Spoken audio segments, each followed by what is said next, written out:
Welcome to Deep Drinks, the deepest panels on the internet. If you want to help support this show, you can click the join button here on YouTube or head over to patreon.com/deepdrinks. All support is super appreciated. Apologetics is quite literally a defense of a faith. The Greek word apologia means defense as a lawyer gives at trial. This is important to remember. By definition, an apologist does not have the goal of uncovering the truth. I will say that again. An apologist does not have the goal, by definition, of uncovering the truth. The apologist's goal is to defend what they have already decided to be true. To continue the analogy, a lawyer will often successfully defend their client by winning over the jury or the judge with trickery, semantic games, emotional appeals, or fallacies. Often we see the same characteristics in apologists. I welcome everyone today to sit in the seat of the jury, to ask tough questions, to pull apart everything our panel says, to examine the nuts and bolts, and to question everything. Today we look at the aftermath of the previous panel, respond to some slavery comments and apologetics, and take questions from the audience. If you have something you really want to have answered, super chat it, and I'll mark it as a top priority to make sure everyone to make sure I ask everyone. Welcome, everyone. This will be amazing.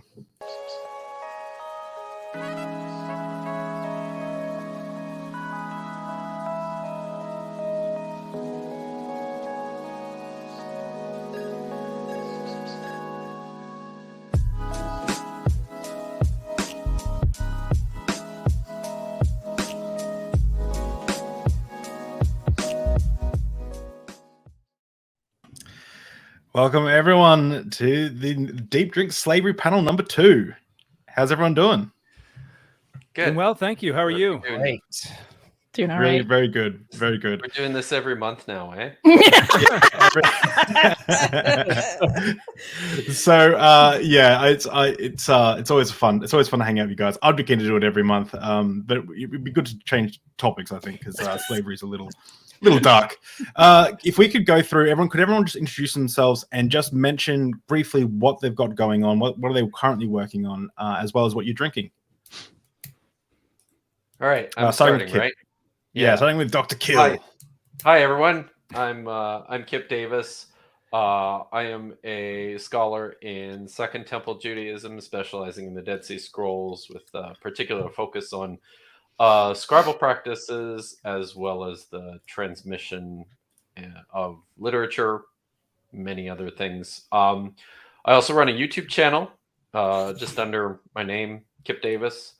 I currently have a series ongoing called The Dead Sea Scrolls Unapologetically, where I'm taking a deep dive into the Dead Sea Scrolls, their contents, and the history of their discovery. I just dropped number 3 this last week. I think it's pretty great, and you should watch it. Yeah, I have to just butt in there and say, guys, this isn't one that you put on a second monitor and just walk away and like listen to it.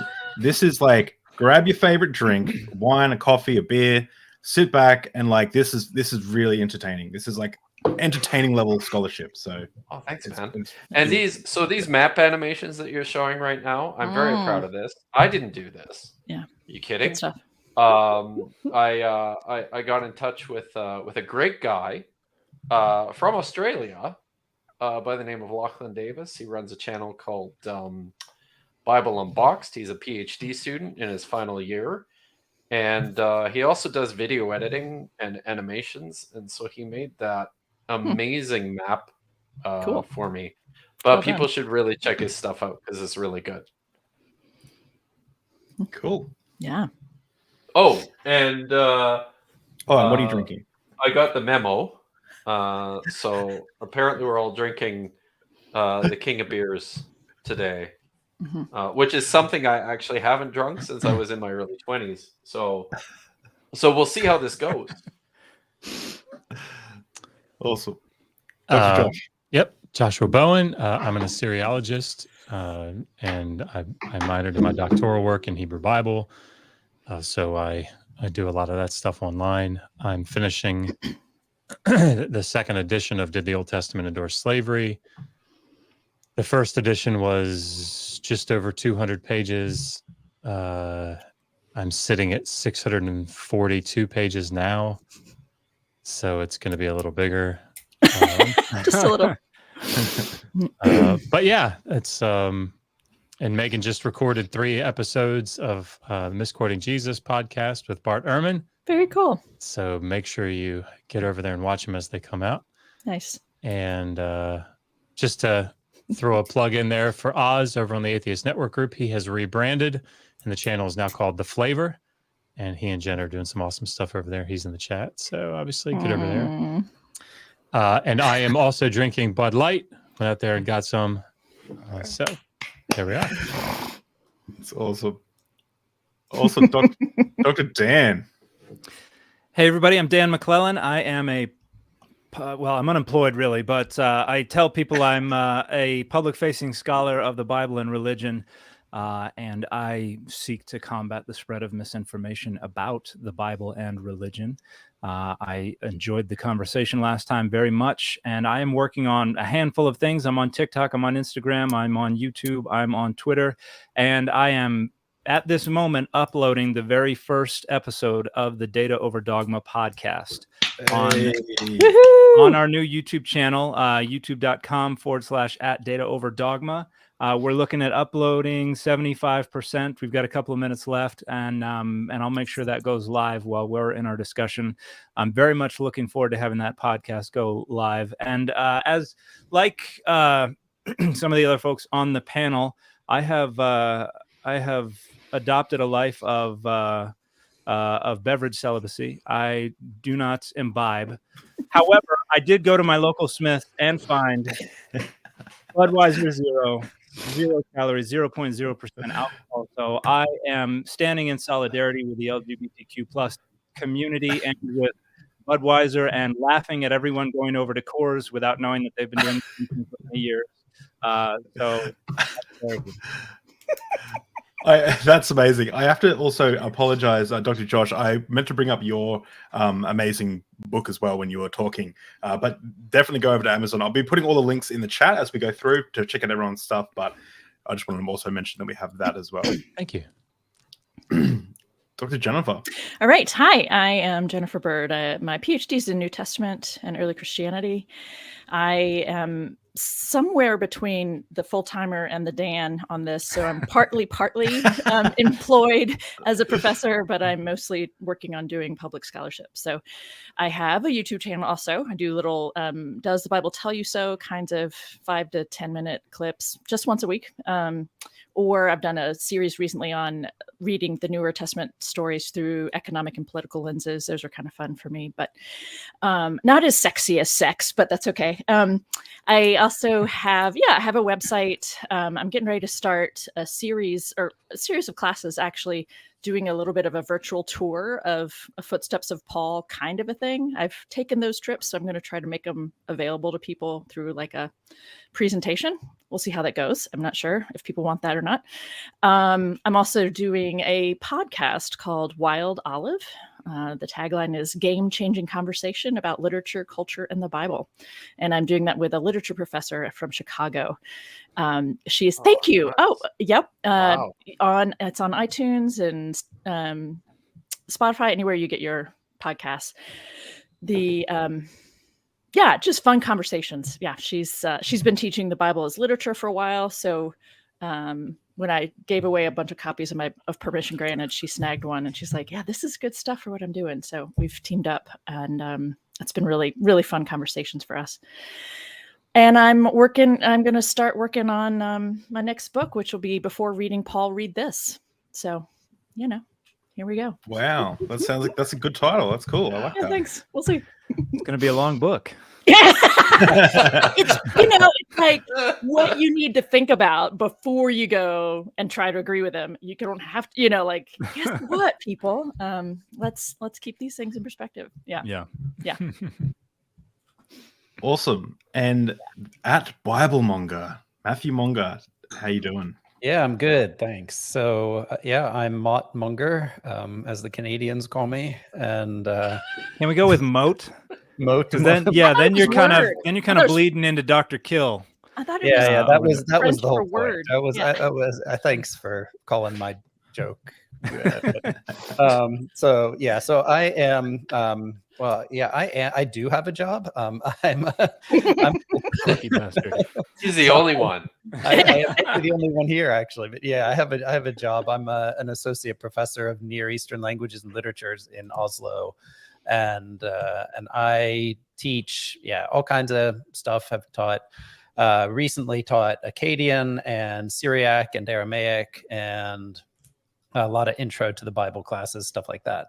And research, I do 50-50 research and do writing on Dead Sea Scrolls primarily, but then dabble in the receptions of other stuff throughout the ancient Near East. And that's kind of what I do on my YouTube channel, Bible Monger. I'm looking at the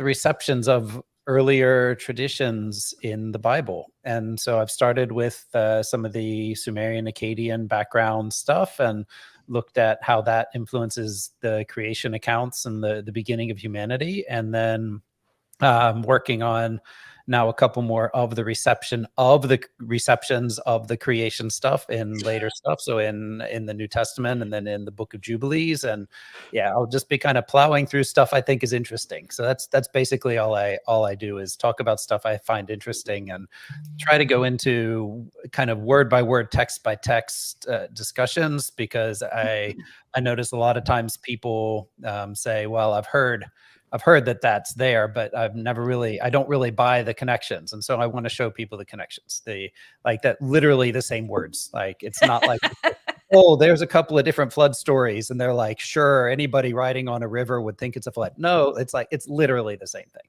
So yeah, that's my yeah. That's awesome. And I'm also drinking Budweiser. You don't know how difficult it is to find American beer in Norway. Because people, I guess Norwegians, like that when they're in America, they laugh about it, about how bad the beer is. And why? Yeah, I mean, you can't get light beer here because just a Budweiser is a light beer. Mm-hmm. Mm-hmm. So but I gotta say, I don't know why the Norwegians are laughing. I mean, their beer is moderately better than American beer. No, I'm not saying it's great, but there's German beer here. Right, there you go. Does everybody understand the reference to Bud Light, do you think, who's watching? I mean, maybe everybody does. Yeah, I thought it'd be good to be honest, I don't fully understand it, except for I saw that a lot of like right-wingers were getting annoyed because it was like someone... Can you explain it, maybe, Jennifer, if you know anything about it? Or I think Matt or somebody else knows better. I don't know. Yeah, no. So Bud Light has been sponsoring a trans person who's an influencer. I actually don't know who it is because I'm so far out of American media and context. All I know is that I saw a bunch of people on Twitter and on YouTube shooting Bud Light with guns and saying mean things American about dream. Bud Light. And so I had to figure out what that was. And it seems like there's that Bud Light is being called out for sponsoring trans rights, and so we are calling out by drinking Bud Light. Dylan Mulvaney is her name. Sorry. Okay, cool. Dylan Mulvaney. Yeah, thanks. Mm-hmm.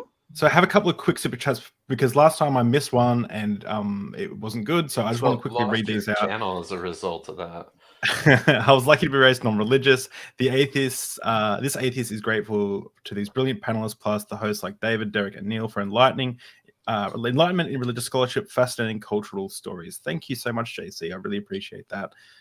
And Dr. Dan, I would love for you to make a video about how you relate and read the Book of Mormon and your faith. That's actually a good thing to mention because everyone on this panel has been on Deep Drinks podcast where we have a drink of the guest choosing and we have a conversation, except for Dan. And Dan and I have been in talks in the background, and we are going to be Dan's going to be coming on the show. So I don't know if we'll be talking about exactly this, but yeah, Dan Diab, can you talk about that for a second? Briefly, yeah, I have talked in the past about how I recommend people approach the Book of Mormon to try to understand it as close as we can get to how it was originally understood. And I've said you have to situate it within a 19th century framework. Whatever one believes about the ultimate origins of the text, it was articulated for a 19th century audience, and that is where you must situate it in order to understand it. And so to get a better understanding of what's going on in the Book of Mormon, get a better understanding of early 19th century literature, particularly Protestant literature. But in terms of my own faith, that's a boundary I've drawn around my social media activity, where I don't talk about my faith. I don't talk about how I reconcile faith and scholarship. That's just out of bounds, and that makes it easier for everybody involved, including me. Mm-hmm. Good for you. Awesome. Yeah. Thank you. Well, guys, it's been what, 3 weeks? Like about 3 weeks since we did the first panel. Has anyone been cancelled? Has any what's the aftermath been since the last panel? I can tell you that it was very exciting for me. It was the first time I was a part of a TikTok. Was someone grabbed like 4 or 5 minutes from the end, near the end, where I was, That was Correa, I think. Yes, thank you. Yeah, anyway, so that was exciting for me. And then I decided to try to start doing TikTok because of that. So maybe that was a good development from the panel. I don't know. That's all I've got. Awesome. Though. Yeah. Awesome. Has anyone else got any, has anyone had any, people, I know that we had one not hit piece video, but like one 8-hour stream. Someone demolished our panel. Is that right? Or it only took 6 hours. That's awesome. I cried that night for a while. Yes, I'm sure you took it all very personally. I did too. I had turned it on, and then I went to sleep. And I woke up and they were still talking, and I cried too. So, yeah. Okay, so I guess no one nothing huge. No, we didn't have Capturing Christianity call anyone up and apologize or anything like that. Any apologies from any apologists? No. Yeah. That would require, back to your earlier point, David, that they're actually seeking the truth instead of defend their truth. So. I mean, to say Kip and I have a standing relationship. Oh no, a standing challenge is the word that I'm searching for. Eric Hovind was on Apologia's channel. Yep. And he made a comment, something I'm paraphrasing, but it was something akin to anybody that thinks that slavery in the Bible, I think he specifically said in the Old Testament, is something like anything more than having a job or paying off a debt or something, is just stupid and doesn't understand what's going on, doesn't understand the time. And so I super chatted and offered my services and Kip's services to help him out. Not sure if he saw a debate. Yeah, because Paul had to end that stream early. We'll see. There was also a Myth Vision podcast just said, let's be honest, Dr. Bird kicks the absolute butt, and Dr. Josh's bow tie is more than fierce than Marduk approaching Tiamat. All apologists tremble at this sight. And maybe that's the reason. Maybe it's the bow tie, it's everything else. Maybe that's the reason why Eric's not gonna ever discuss it with you. Maybe. What were you saying? Thank you, Myth Vision. Thanks, Derek. Thank you, Myth Vision. Yeah. What were you saying, Dr. Kill? No, there was also more recently Frank Turek was on a it's like a pastors conference podcast, and he did a thing talking about slavery for a few minutes, and retreating back into the tired traditional apologetics for it that just simply don't work. So last time I mentioned that we have this document that's attached to this. You can go to deepdrinks.com/slavery and put in your email, and it'll get sent to you. It's 29 pages of all the resources and what everyone has suggested reading. Dr. Jen has got some more things that we might be putting in this, so we might be updating it. And that was my fault for not putting it in initially. But we have these categories that we were going through last time, and I thought maybe we could start on them again. I know we touched on the category "It's not real slavery," but did we talk on the modern? It's about the modern prisoners of war. That slaves were more like modern day prisoners or football players than they were slaves. Did we talk about that last time? Not thoroughly, I would say. I think we briefly talked about this idea that this was how you prevented captured prisoners of war from revolting, was basically putting them to work. I think that was something I've heard Frank Turek say, or someone say, that this was basically preventing an uprising of conquered peoples, which is not biblical at all. In the Bible, if they were worried about that, they killed them, and it was as simple as that. It explicitly says they didn't want the men to revolt, so they just killed them. But also, still enslaved the women. Yeah. Oh, yeah. Well, the women who had not yet known a man. Right. Those ones. Yes, they were the only valuable ones. Right. It's also interesting to me how much that way of thinking just significantly underestimates the impact of being imprisoned then or now.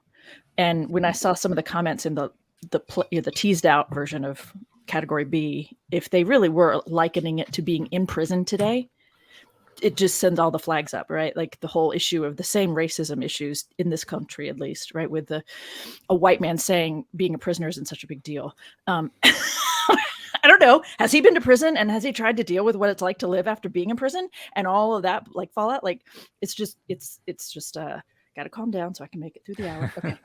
Yeah. It's just deeply offensive on so many levels, to make such calm, statements that are utterly missing the humanity behind what they're describing.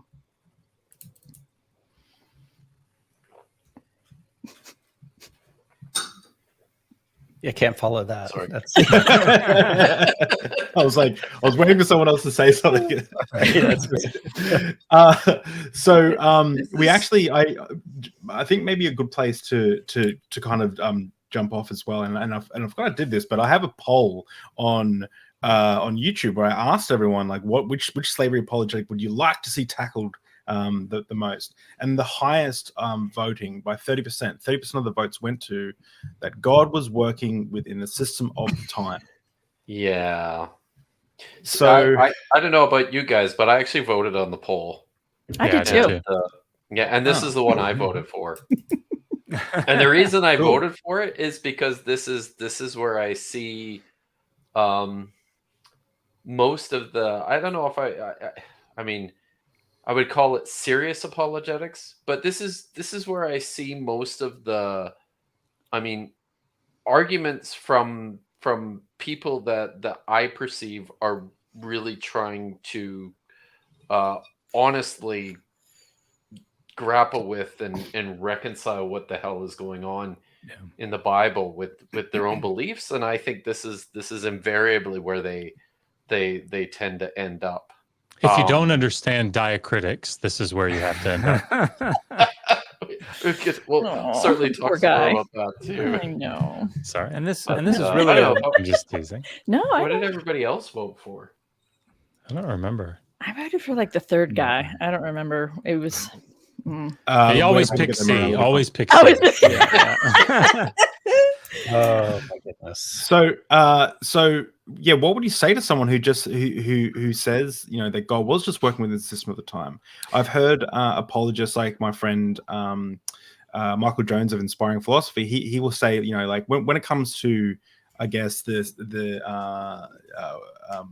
like women's rights in some countries of the Middle East, you know, we don't go in there and say that women should have all the same rights as men. We say, hey, maybe let them drive. Maybe that's a good place to start. Just let them drive, and then after they can drive, maybe we can like approach them like having jobs, and then, you know, like so you got to like meet them where they're at. What about the argument that some apologists might make that, hey, like God was just meeting people where they're at?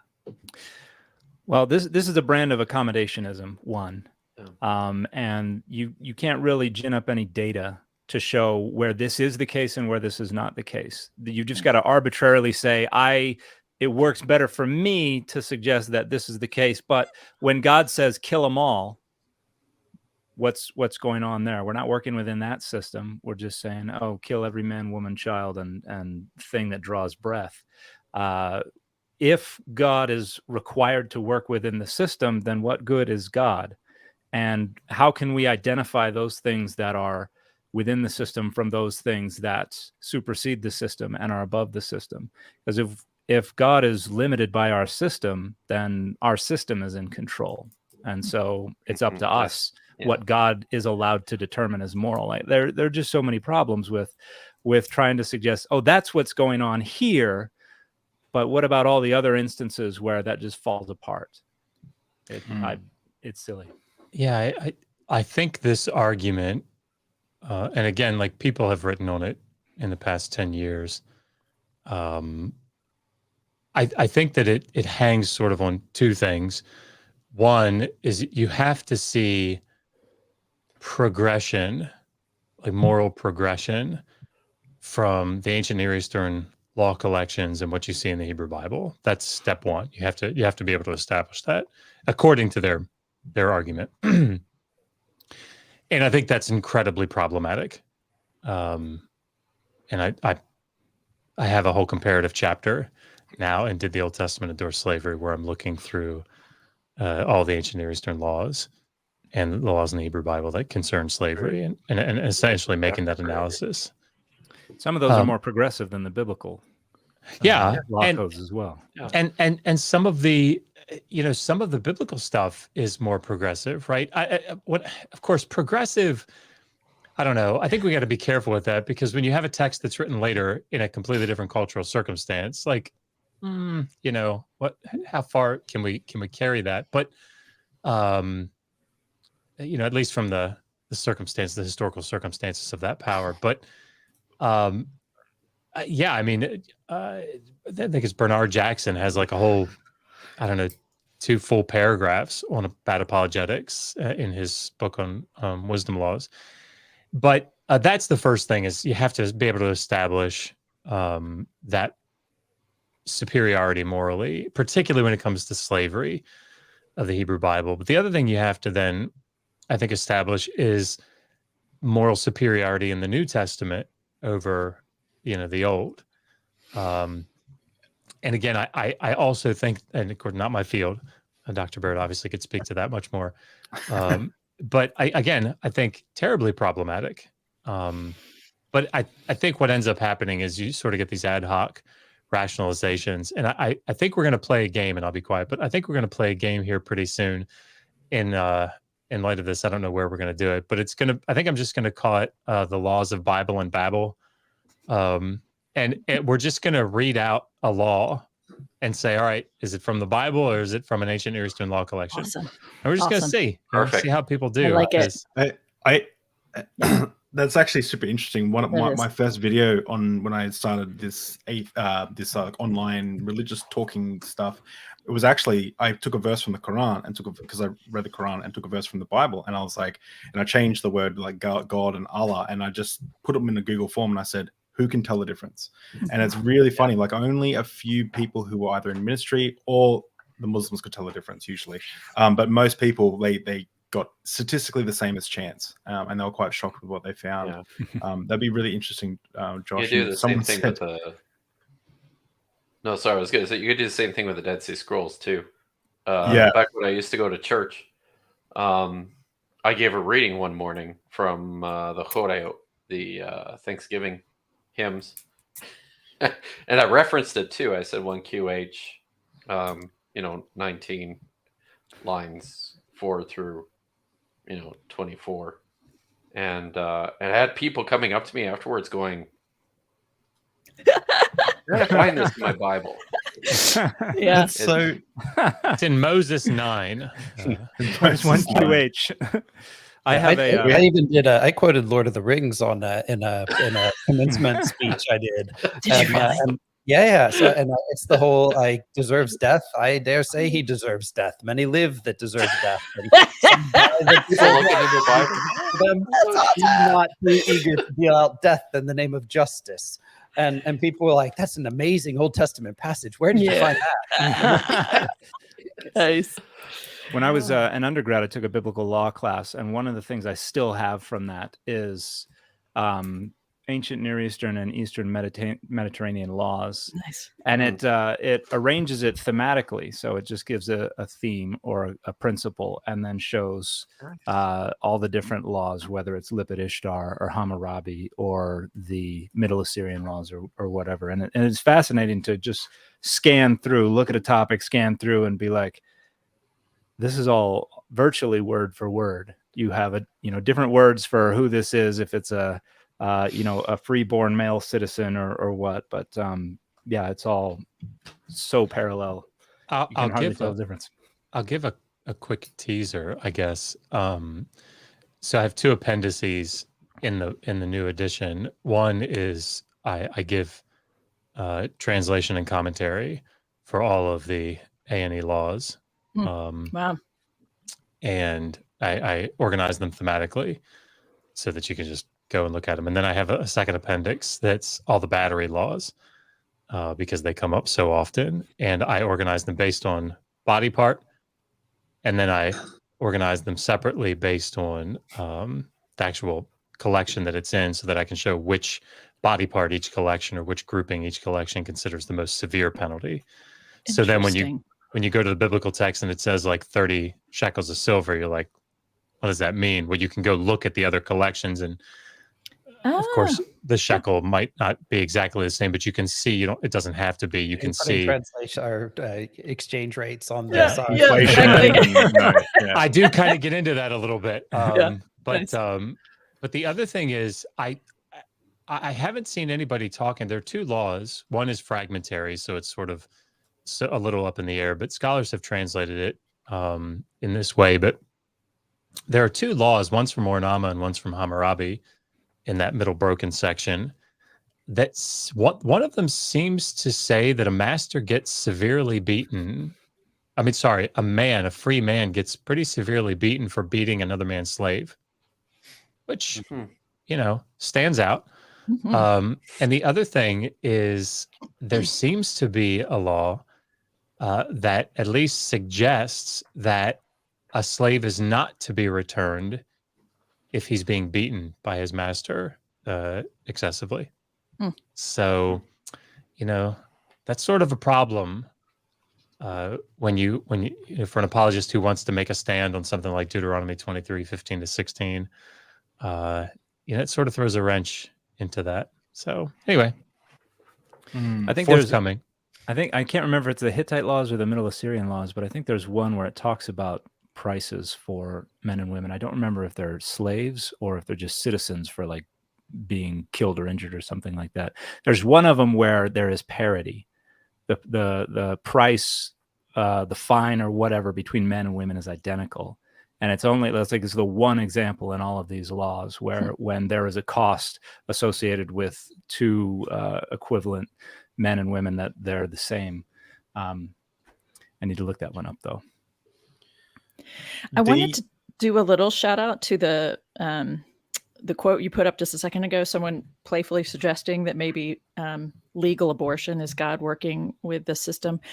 I think that's an interesting way of, I'm happy with legal abortion personally, but don't expect that everyone is. But thank you. Back to the issue of God. I laughed when it came up. I was like, "Oh, no, it's great." Thanks, Brian Stevens. But it's it's an interest. Like if someone wants to talk about, kind of back to what Dan was saying, if someone wants to talk about God is just working with the system, well, humans and the same people are also saying, well, but humans are always treating each other badly. It's like somehow you're not hearing how your own arguments are actually defeating your own arguments because. Yeah. Right, we still have slavery. It's not that we have plantations on this country, but we still have people enslaved in various forms around the world. Like we are still doing that, and so somehow this collection of scriptures has not led, and in particular Christians, to go out and tackle the enslavement of humans around the world. Like it's not working. If God was trying to work with the system, people aren't hearing. It's something to bring up as well, that this may seem really harsh, like maybe legal abortion is God working with at times. I know a lot of people would cringing and like be like, oh, that's so like they feel abortion is an absolute moral wrong, right? But you got to remember these people will often say it's okay to kill infants that are maybe under a year old, like in the Old Testament, where God, went to kill the Amalekites or the come on guys, the other groups, that go and kill the nation, kill the infants of the nations around you. So like anyone. Yeah. So it's like it's harsh, but like even if you consider this as harsh, even if you're opposed to abortion, you have to look back at but if you say God was working in the time back then why can't God work in the time now? Like it sounds like it felt like a troll comment to me, like a funny comment, but it's actually a good point. And if people are pushing for change, who's to say they're pushing on for God's side or against God's side? I mean, that's always something that's just arbitrarily decided on. This is just whatever side your dogma puts you on. That's the side you're going to insist is God's side, but you have no way of determining that. And this is an issue I have with people who criticize me for saying, oh, you don't allow for, the possibility of prophecy. That's what's wrong with critical scholarship, is we can't accurately understand the text because we don't allow for prophecy. And my response is always, once you allow for it anywhere, you must allow for it everywhere. And I think it's a similar situation here. Once you say, oh, that's just God working in the system, you have given up your ability to say anything is not God working within the system. And ultimately, everything is going to be a retreat to identity politics. And this is what my group likes, so that's what God likes.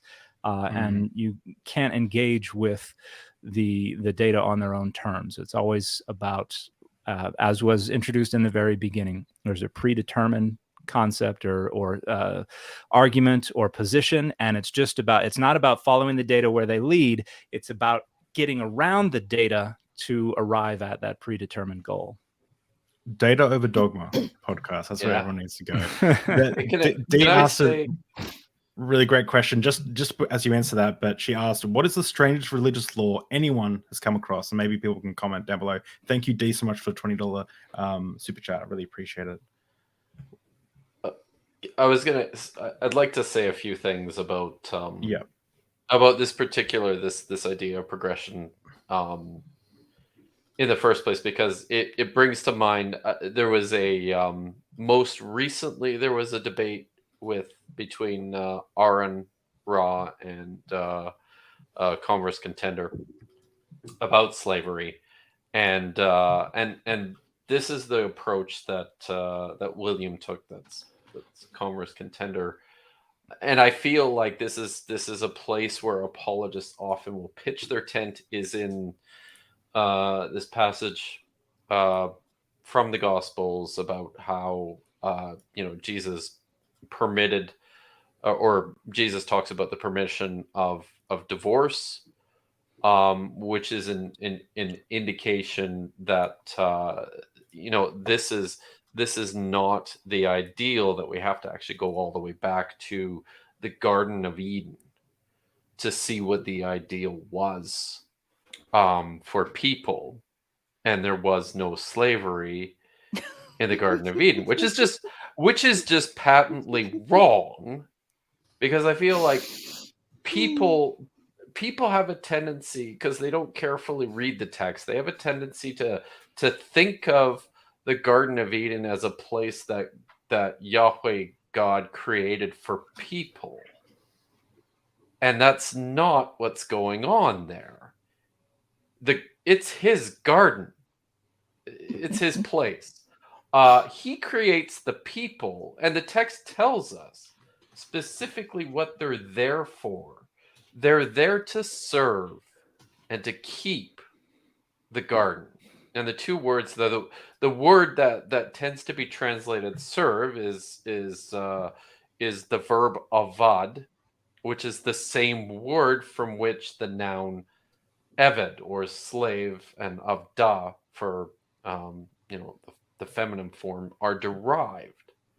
So this is slavery. This is divinely mandated slavery by which the people are enslaved to the land. And, you know, it's pretty clearly spelled out within this story, because if you read the story all the way through, what happens is there's a transfer of ownership, in a respect, from this service, this slavery, to the garden itself.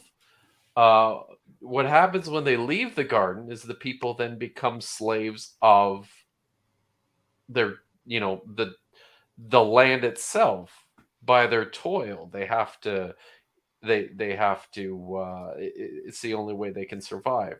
So, it's always frustrating when people misread the text in an effort to make these arguments.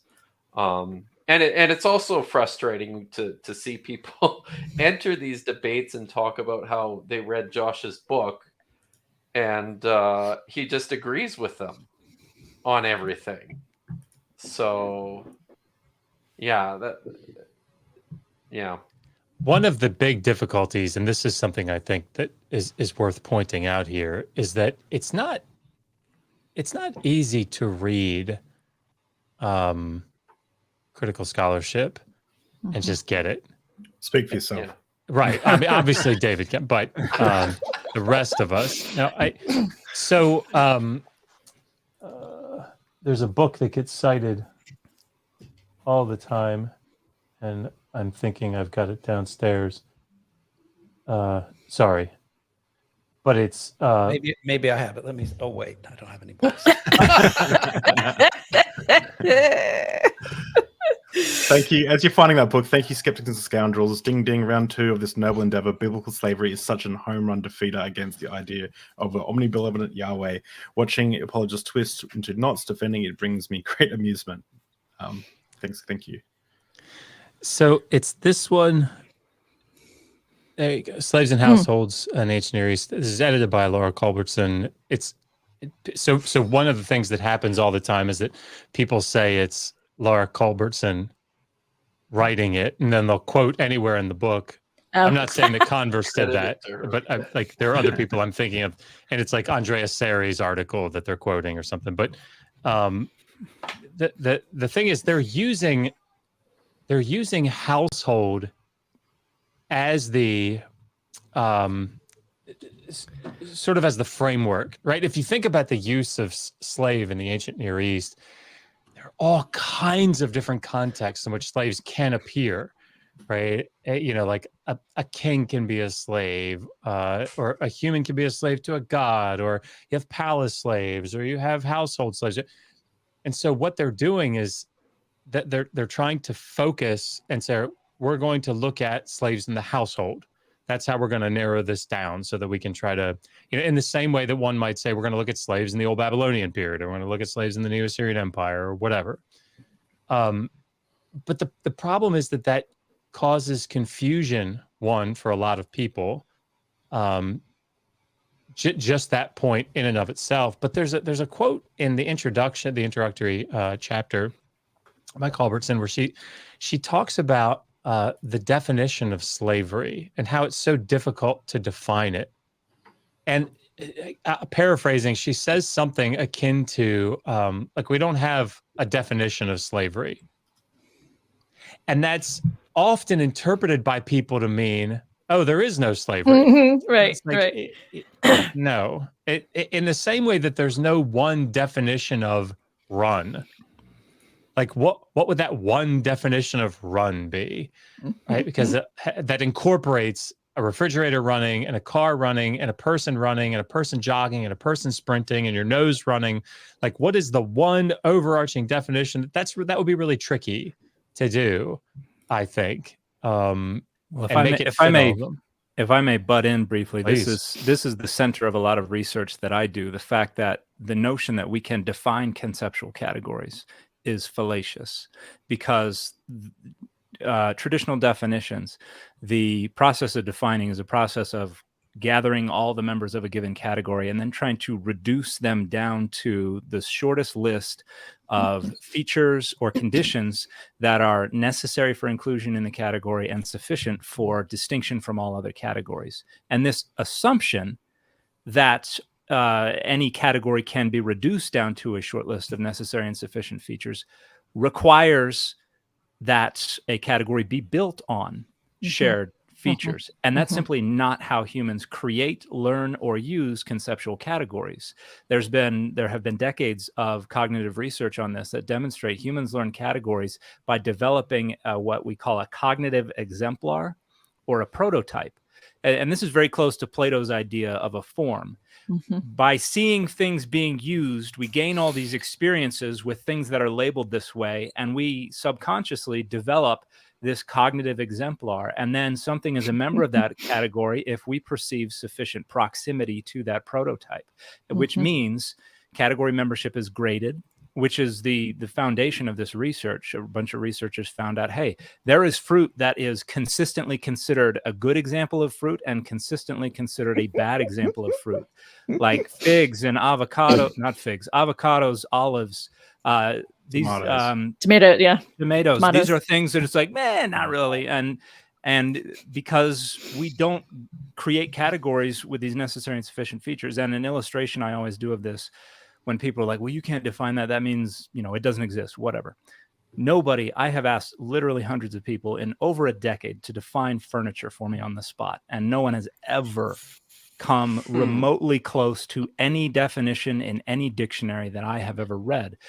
Everybody knows what furniture is, but you didn't look it up in a dictionary. You just have enough experience seeing things being labeled furniture.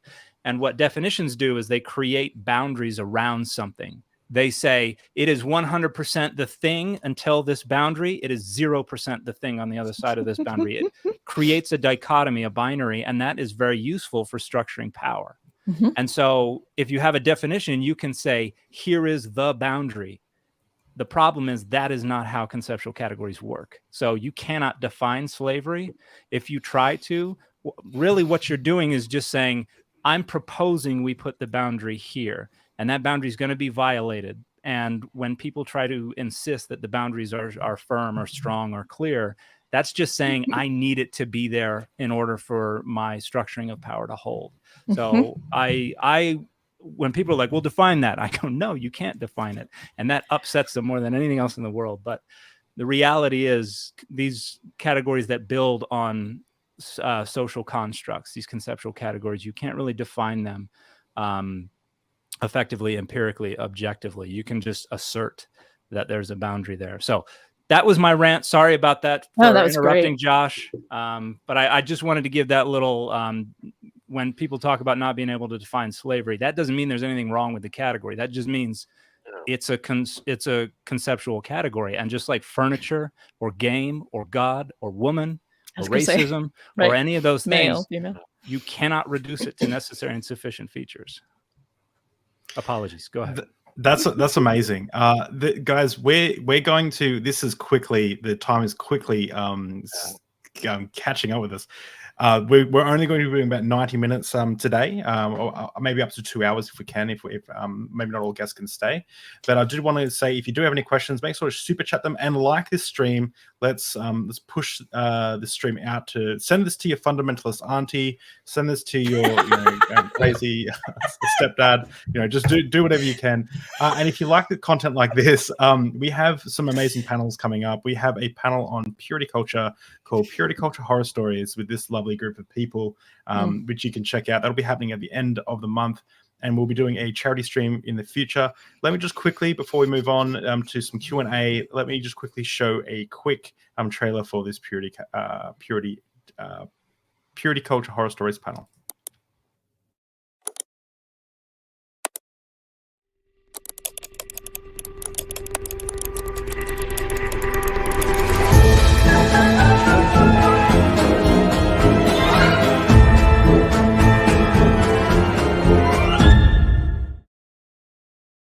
Every Man's Battle. I love that. That's great. I remember that book.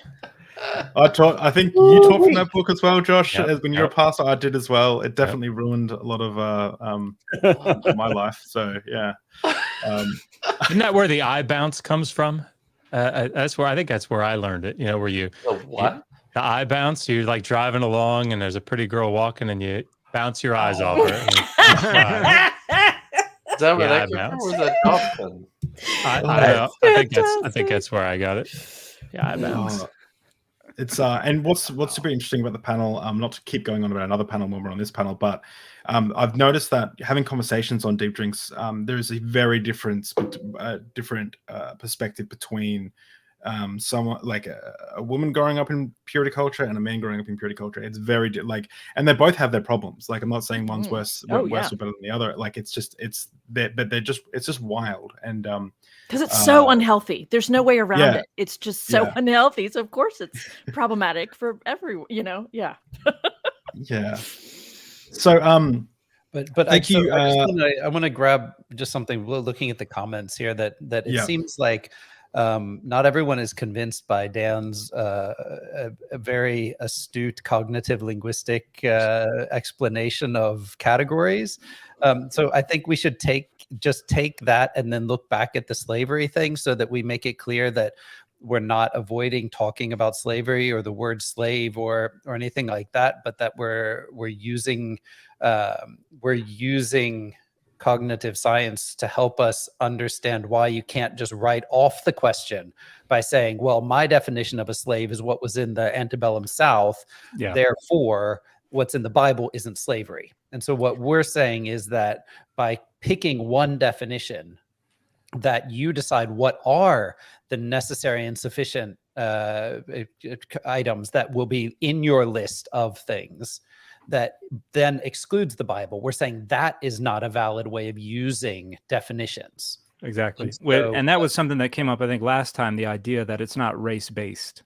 Right. Or something like that. And it's like, well, that's the person drawing that boundary so that they can leave biblical slavery on the outside. And that is a fallacy. But by the way, even the concept of race, biblically speaking, is being interrogated, and I think I can't speak to it entirely in the Hebrew Bible, of course, but we do see the racialization of humans in the Newer Testament writings. I mean, that's actually part of what's happening in the creation of this group called Christians, much less in some other things that we see in New Testament writing. So even when people say, in biblical times, I won't step on Hebrew Bible toes, it wasn't race-based, that's actually also not entirely true. Well, and that's a different conceptualization of race as but not based on skin color, but on other things. But yeah, but I should have been more clear about that. Racial, well, there we go. Right, a perfect example of what you're trying to say, right? Yeah, I never understand isn't it shocking for someone to say it's not? I mean, so okay, you have to define race, and then we get into the whole same problem.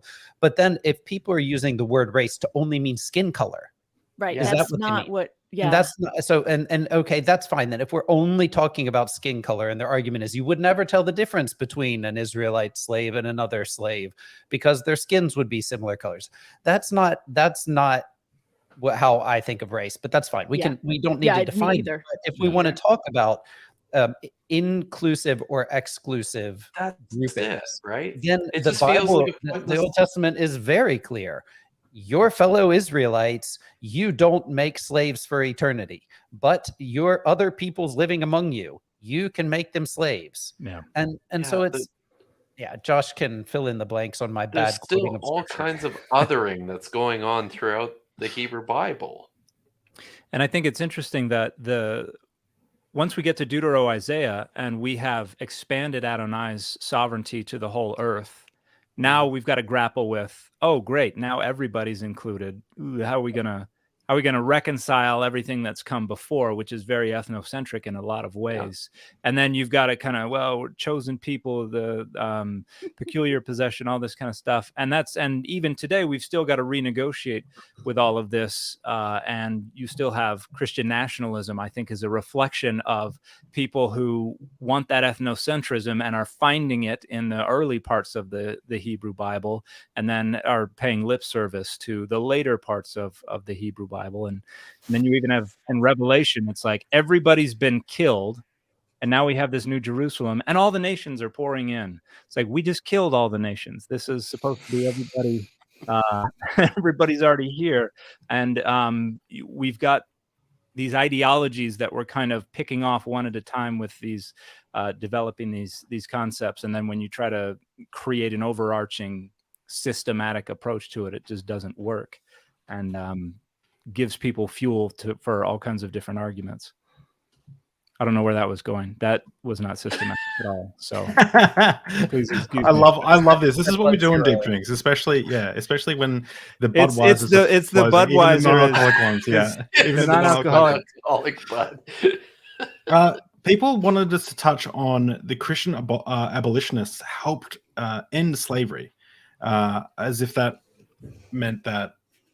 Well, I'm kind of giving the answer away, but as if that meant that because there are some nice Christians, that means that the Hebrew Bible doesn't condone slavery. So can everyone, I guess, touch on that? Christian apologists helped abolish the slave trade.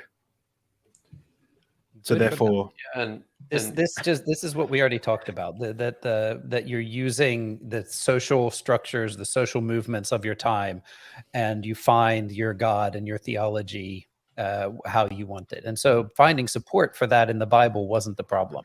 Right. Just like finding support for statements that God is love and that's the only thing that's important in the Bible isn't difficult for people today. That's what the argument is that theologies adapt to social surroundings and then find their grounding in the biblical texts. It's not the other way around.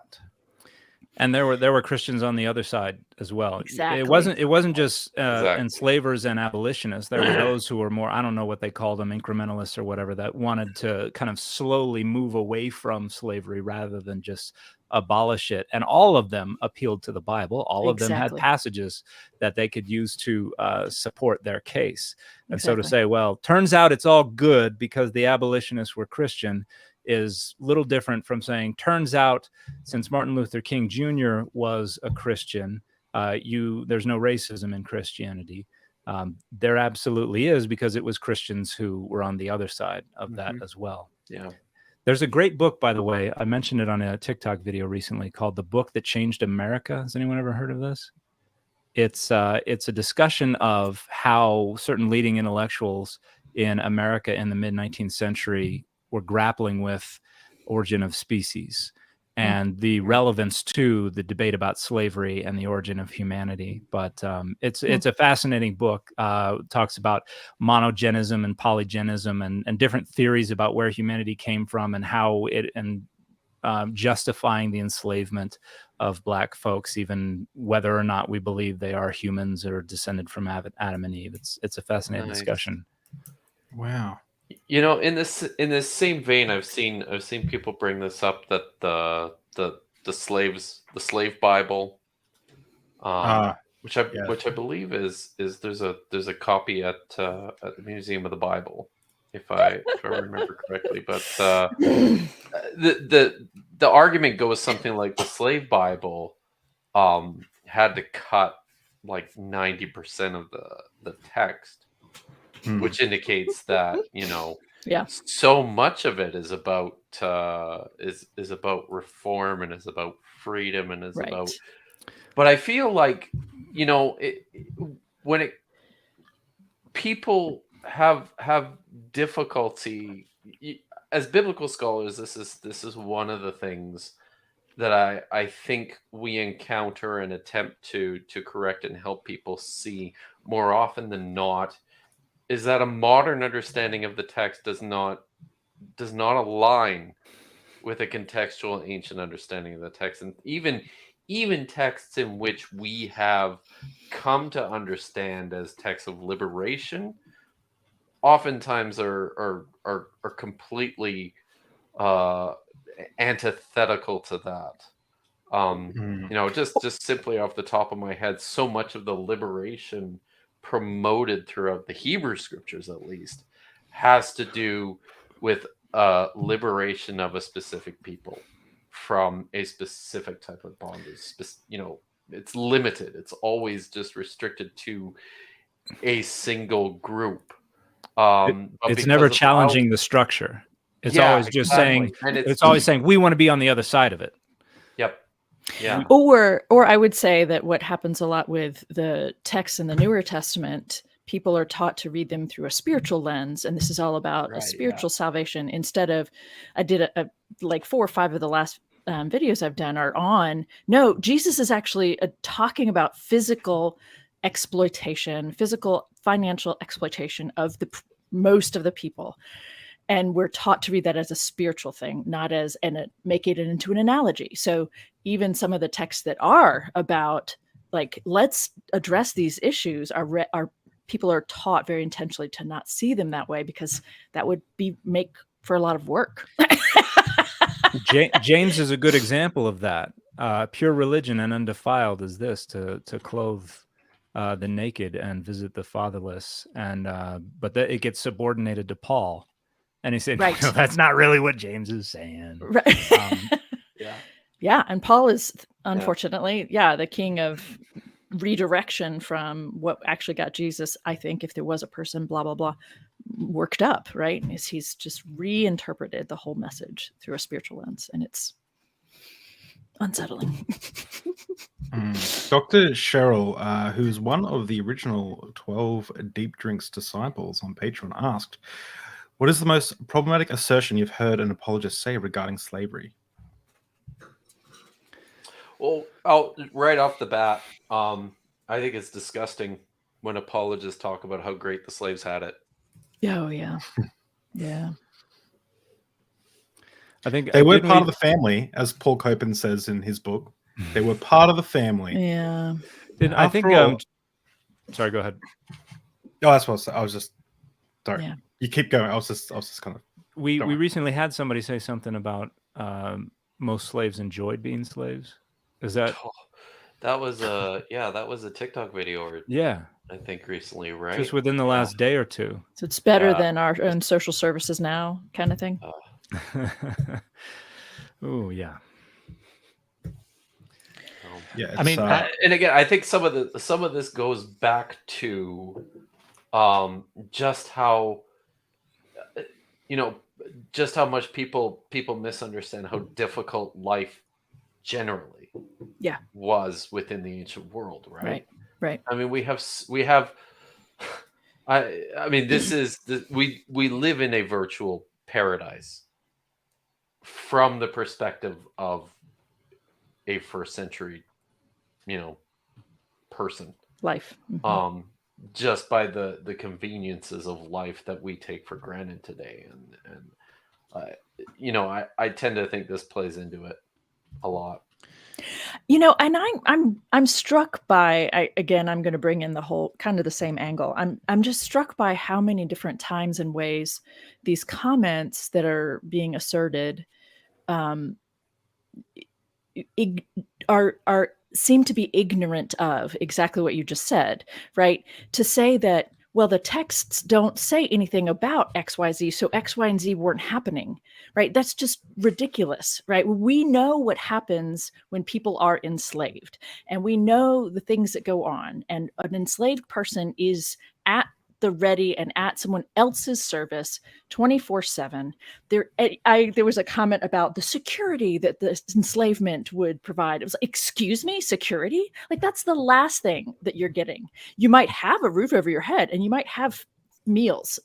But that's not the same thing as security in terms of your own bodily autonomy, in terms of never constantly being afraid to turn around, like the constant being watched, the constant, all the elements of enslavement. And also what we talked about on the panel, which is the given of sexual availability of enslaved peoples throughout the millennia, right? So, there is nothing in that says secure to me, right? I mean, and so when just if because you define secure as okay, yeah, right, but just because the biblical and also just because a biblical text says that masters are not supposed to do this or that, or they're supposed to give their whatever, I think that was crazy with they can only give certain kinds of work. There's one thing to say that it says something that's a thing that says in the Hebrew Bible or the Newer Testament. It's another thing to just be like, yeah, right. And you think that's actually going to fly? Like, that's actually how things were working? I don't think that that's actually true to human experiences. The number of things about the reality of people enslaved in the first century, in the the third century BCE, like the reality of enslavement was anything but this simple candy-coated loveliness, you know. Dr. Bird, something that you with the last panel, I was thinking a lot about this idea of the sexual availability of slaves, and a lot of comments that I've seen from pastors talking about the Bible, as well as just non-religious folks on Twitter and places like that, talking about marital rape and how there's no such thing. I don't know if anybody else has noticed kind of an uptick in the number of people talking about how women are supposed to be or are required to always be available at any given time, place, circumstance. But I've seen a handful of those videos recently that I've been thinking about replying to. But it astonishes me, the resonance of this idea of that the woman is always supposed to be available to her husband, and the sexual availability of the slave. Yes, the overlap there. Yeah. And so if people are defending this idea today, that women, their sexuality is not their own, but is the possession of their husband, we're talking about slavery. We are. And I just want to, and this connects to category C, the kana, the acquiring something. I'm just pulling from the notes that I took from your categories. So, you know, I'm not steeped in this in the same way that you guys are, but that's just, you know, kana, the list of things that people, those apologists are talking about, you know, so-and-so acquires a woman. That is exactly what she is. She is property 3,000 years ago. And oh, by the way, as Dan very nicely pointed out for us, in a lot of households around the country, right? I mean, the fact that 15 years running, I know I said this on the last panel, but I'm going to say it again, because I don't know if everybody caught it or understood what I was saying. The Tennessee I know, shocker, Tennessee. The Tennessee legislature, someone brought forth the bill to say that a man is not allowed to rape his wife. 15 years running, and there were too many men in the state legislature who said, I can do whatever the fuck I want with my wife. Like, that was at the end of the 20th, beginning of 21st century. Yeah. Right? I mean, so yes, thank you, Dan. I mean, I don't know what, I mean, I'm thanking you because yes, I'm glad you're seeing that or whatever. And the connection is there. Ancient women in the ancient world, women were property. Sounds dramatically similar to the way the enslaved peoples are being treated in the Hebrew Bible. Yeah. Imagine that continues, right? Has the system changed? Right. Are we outside of the same system, or are we still within the same system? No, it's definitely still within. And there's something I did want to give a shout out to one of my we're up to like almost 60 episodes of Deep Drinks, which is wild to me. But with one of the first episodes, I had Alyssa Whitbeck Alexander on, and she was brought up in a very LDS environment, very Mormon environment, and and I'm not ragging on the Mormon Church, obviously, but she grew up in an environment where she wasn't learning about sex or anything like that. And I think I'm not sure if they first kissed on their wedding day or but they definitely waited until they were together to have sex for the first time. And she was Googling on her honeymoon marital rape because the consent wasn't taught in the environment that they were brought up with. And it's like, this isn't like 50 years ago. This is like 5 years ago. This is, you know, this still happens today. And, you know, I had another someone who left a Hasidic Jewish cult. And in that group, the men and women were only taught about what sex was 2 weeks before they were going to get married. They had no idea where babies came from until like their education was so stripped. This is in New York. And like, this is part of the reason why I want to do this purity culture panel. But, and just not to get too super dark, but a lot of the women who would in this cult, when they would discover what sex was on their wedding night, obviously the man didn't know anything about consent, the woman didn't know anything about consent. Can be very traumatic. There's this one hotel where there's 3 women jumped off the roof the day after their wedding night because they were so traumatized by what happened during the like this stuff is happening today still. It's not, this isn't just like you know 1 or 2 rednecks 50 years ago. This is like, it's still happening. And yeah, it's it's part of the reason why I like to interview these people, because I want to bring forward this kind of stuff. So I just want to actually oh, sorry. Go ahead, Dan. Real quick, I was just going to say there was a bill introduced in Utah to require consent be taught as a part of comprehensive sex education. One, we don't have comprehensive sex education in Utah. The bill was defeated quickly. So this is still a big problem in a lot of places. And this is, mind you, this is the state that passed a resolution condemning CRT the same week that a young Black girl took her own life because of racial bullying in her school. Jesus. Super rough. And I was just My going to coaching- say we had a question just a couple minutes ago from D something and a super chat, I think, that asked what the strangest religious law was, and I think we're talking about it right now from at least from my perspective, like. Or I would say, I mean, maybe it's a lack of law, but just the fact that the religion is so strongly involved in protecting the rights of someone and completely denying rights to someone else, and that this is then actually argued from a religious perspective. Like I mean, it is so shocking that this has to be a reality. It feels like it's something that they would joke about in a movie like The Matrix or something like that. Totally. But that, so like for me, that this is where we are. Like it's not always the religious laws that are strangest or most shocking to me, but it's that we can't make laws because of religion. The norms of the That's a religious good belief point, system that's not even delineated. Yeah, but it's just inculcated into the way people think and are taught to believe and interact, right? And expect of themselves or others. And then when it's called out that there are people defending that behavior and saying, no, we can't make laws to protect anyone because we like it that way. I mean, and a lot of times one of the things that people work so hard to do is to turn some of these ideologies into identity markers. If you can get people to think that their fidelity to the social identities that are important to them is betrayed by their position on a given ideology or question, then whether or not they actually agree with that ideology, they will defend it literally to the death because of how deeply ingrained how important fundamentally to our survival as humans our social identities are.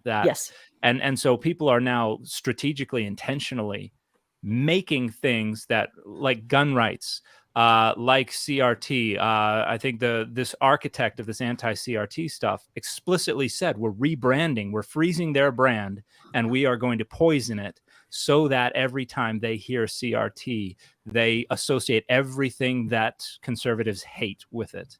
That's explicitly saying we're turning this into an identity marker. So something someone usually wouldn't have a big deal with is now something over which they are going to fight to the death. And that is just horrific that these things have become that, and it's hurting so many people.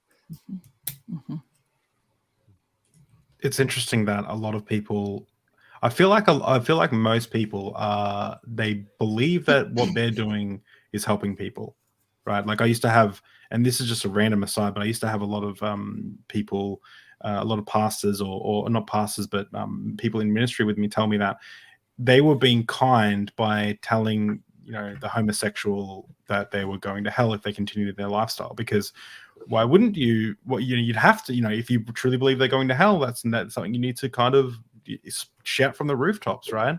So it's interesting that I wonder if a lot of these people who defend such atrocities are actually, they're on the side where they think they're doing something like good, like they're on the good. They believe what they're doing is a good thing. Absolutely.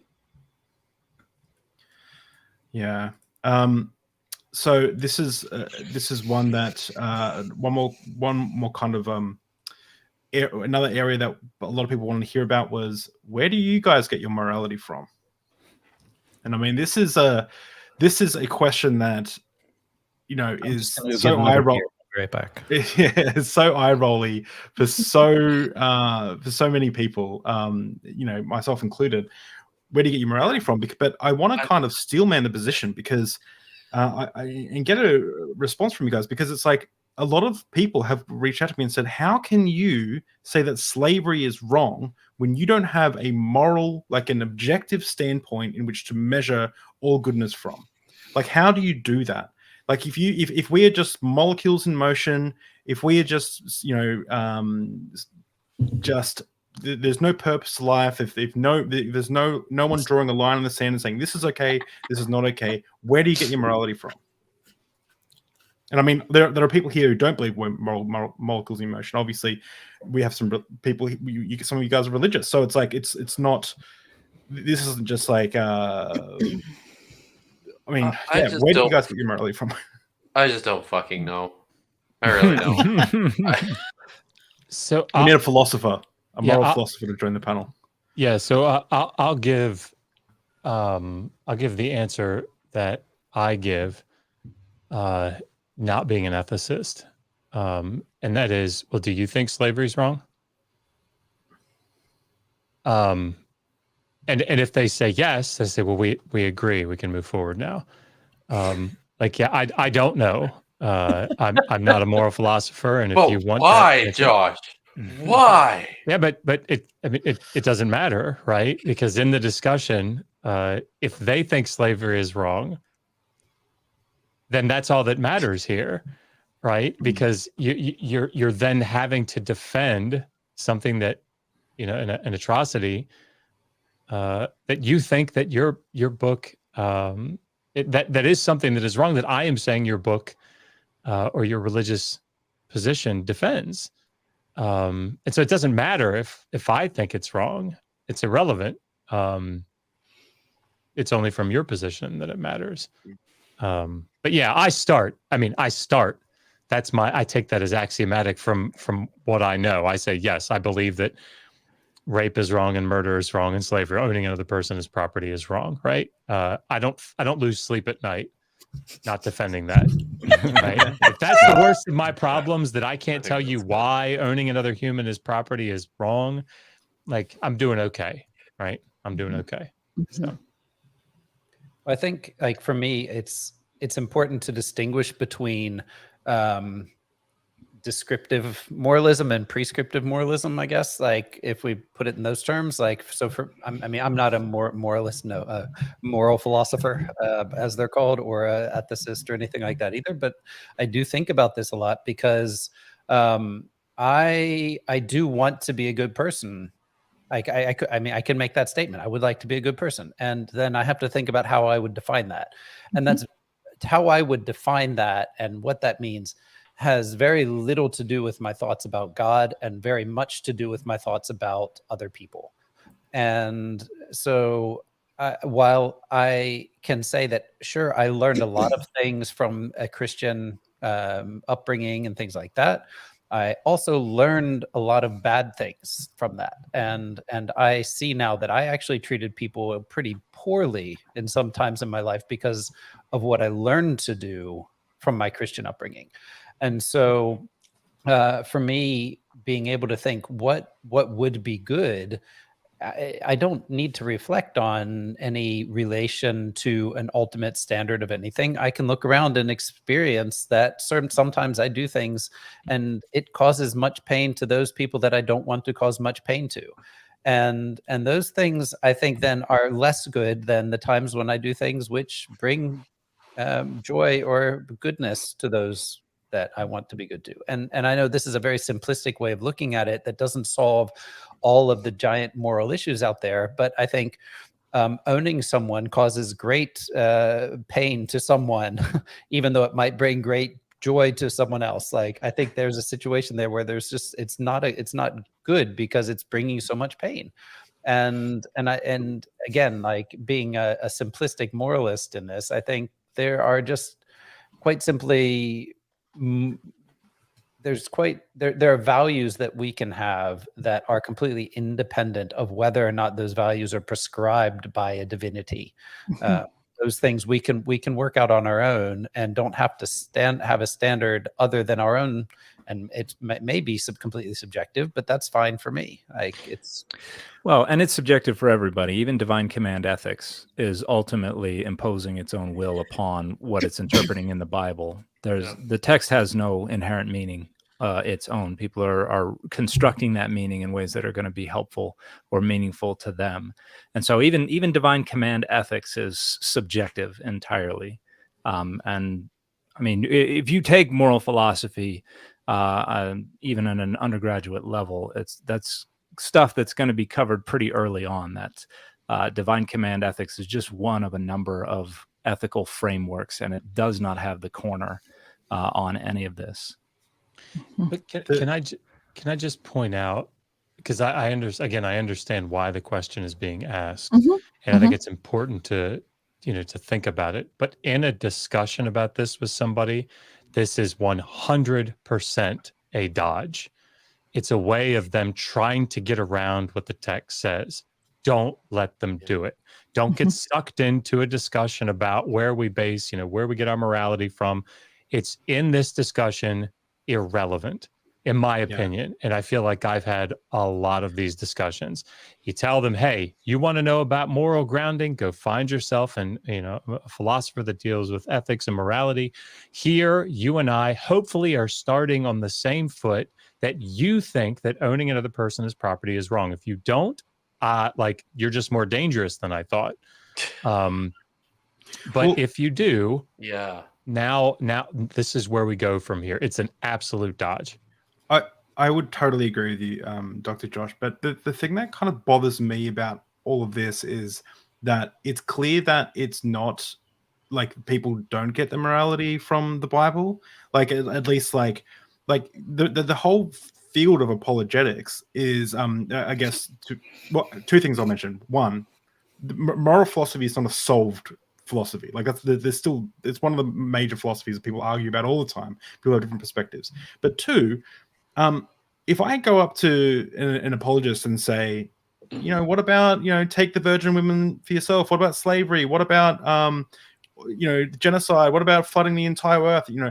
They will go, well, and they'll make up an excuse. Why are they making an excuse? They're making an excuse, or not an excuse, but they're explaining it because they know it feels wrong. It feels intuitively wrong that if you were that they don't want to be slaves, they don't want to, they think it's wrong to own another human as slaves because of the society we've grown up in, because of the culture that we've been brought up in, because of all these different reasons. We have this subjective thing inside of us that tells us, hey, owning another person as property is probably a bad idea. It's probably not okay. It's probably not something that we should point out. I was stopped in the street by a street preacher who just wouldn't let me get away. And after I asked twice, I'm not comfortable having this conversation, they just kept pushing. So I took the kid gloves off and I asked them all these tough questions. And then initially they said, no, slavery is not in the Bible. And I said, do you have a Bible? And I pointed exactly to where it is. And then they said, well, and then all of a sudden it is in the Bible, but it was, and they started making excuses for it. But it's funny that their initial reaction was, actually, no, it's not in the Bible. It couldn't be because my Bible is moral and I know it's wrong because I have empathy. So it's like, it's frustrating. You don't get your morality from the Bible. So that's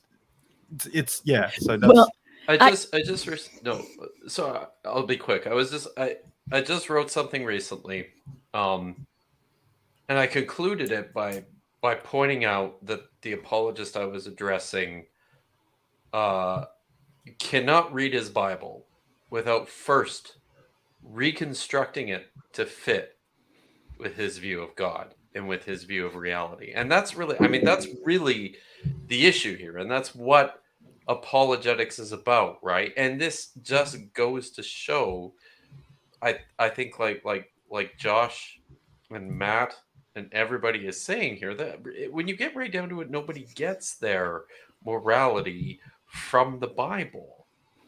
It's already there.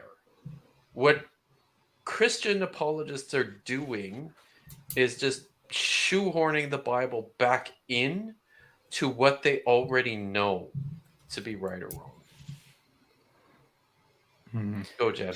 Well, I was thinking of what Dan and Mott were saying.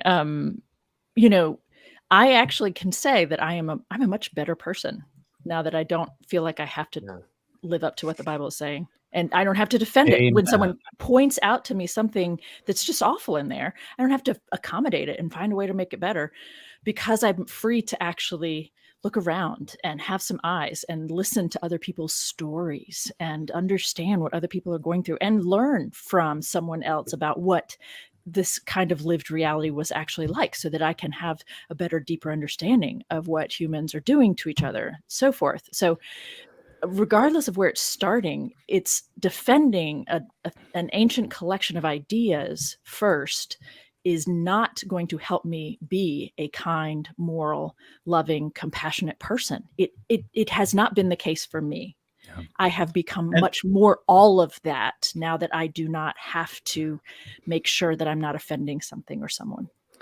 Well, I was going to say, like, you're not a dirty heathen like some of us on this panel, right? Like, you still, like, you're a theist, right? You're a Christian, right? I've never said that. I have never said that on any live podcast. Oh, okay. All right. Maybe you are a dirty heathen. I don't know. I consider myself a humanist, actually. Oh, awesome. I stay away from any label involving the theos, because I think that is a non-starter, because we cannot describe or define that theos that you're asking me if I do or don't believe in or ascribe to. It's just non-starter for me. So Erasmus was a humanist too. And I don't know everything about it. I don't know everything about Erasmus. I was going to say, I was going to add one of the things that I rant about quite a bit on my social media is the assumption of univocality. If you think the Bible is a moral guide for anything, you're already assuming it takes a single perspective and that is consistent throughout. And that is just laughably not true, which means that in order to extract a single perspective out of there, you've got to negotiate with the text. And that negotiation is usually going to be guided by, as I've said many times, whatever makes the text most meaningful or useful to you. And these days, what makes the text meaningful and useful is whatever's going to win some kind of argument, whatever's going to make your social identity better or help you to defeat another social identity. It's all this attempts to structure power. And so these people's morality is guided by identity politics. It's guided by attempts to structure power. It's not guided by the Bible. The Bible is a proof text, and they negotiate whatever they need out of the text in order to win those battles that are keeping their attention at any given time or circumstance. And that's not even up for debate. The notion that the Bible is univocal is just laughable. I challenge people all the time, use data to demonstrate that this is anything other than something you one day said, I decided I'm going to think of it this way. And it cannot be done. If the Bible was univocal, then every working biblical scholar would be just as unemployed as the rest of us here. I think the problem, though, is with all of you is that you're liberal hacks, right? And you're not guided by the Holy Spirit. And we haven't grounded our ultimate reality in the substantial. Yeah, that's right. Another panel that can't be trusted. Any substantiated presubstantiation, ultimate necessary or foundational basis of grounded preconditional primary. No, then how can you even see things? Yeah, ramen, right? Under the clause of Raptor Jesus. Yeah, we're luckily covered by the Spirit. So we're all good. So this is kind of tangent to what I've been actually working on for a paper I'm giving this summer at a conference, and because the question was the theme is the authority in the Dead Sea Scrolls. That was the theme for this European Association of Biblical Studies section that I'm going to, and so my question is really: is there any authority in texts? Or what types of texts can we think of as authoritative? Because there's a lot of research on lived religion and folk religion that show that people don't get their authority so much from text as they get it from practice, and they get it from interactions and social milieus, and they're not getting it from having sat down and read a text, and therefore they say, oh, this is how I will live my life. But that texts become popular because they are in some way supporting or tangentially taking part in this practices that are authoritative. Authoritative. It's all this Budweiser getting to me. So I think that is one of those things that we have to be really, really thoughtful about when we talk about these things. Like slavery, is that people keep saying things like, well, it's not in the Bible, it's not in the Bible, or it's like this, or it's like that. But we have so much evidence that Jews and Israelites and Roman Christians and Jewish former Jewish Christians, whatever, everybody had slaves. This is such an integrated part of reality. And so if we could look to the Bible and say, oh, it was this moral guide and God had a progressive revelation that he got us out of slavery. Well, that it didn't show up until way too late. Like it's like nobody got it. And so we can't look to the scriptures to tell us what was authoritative, what was giving people their guide to how they should be living.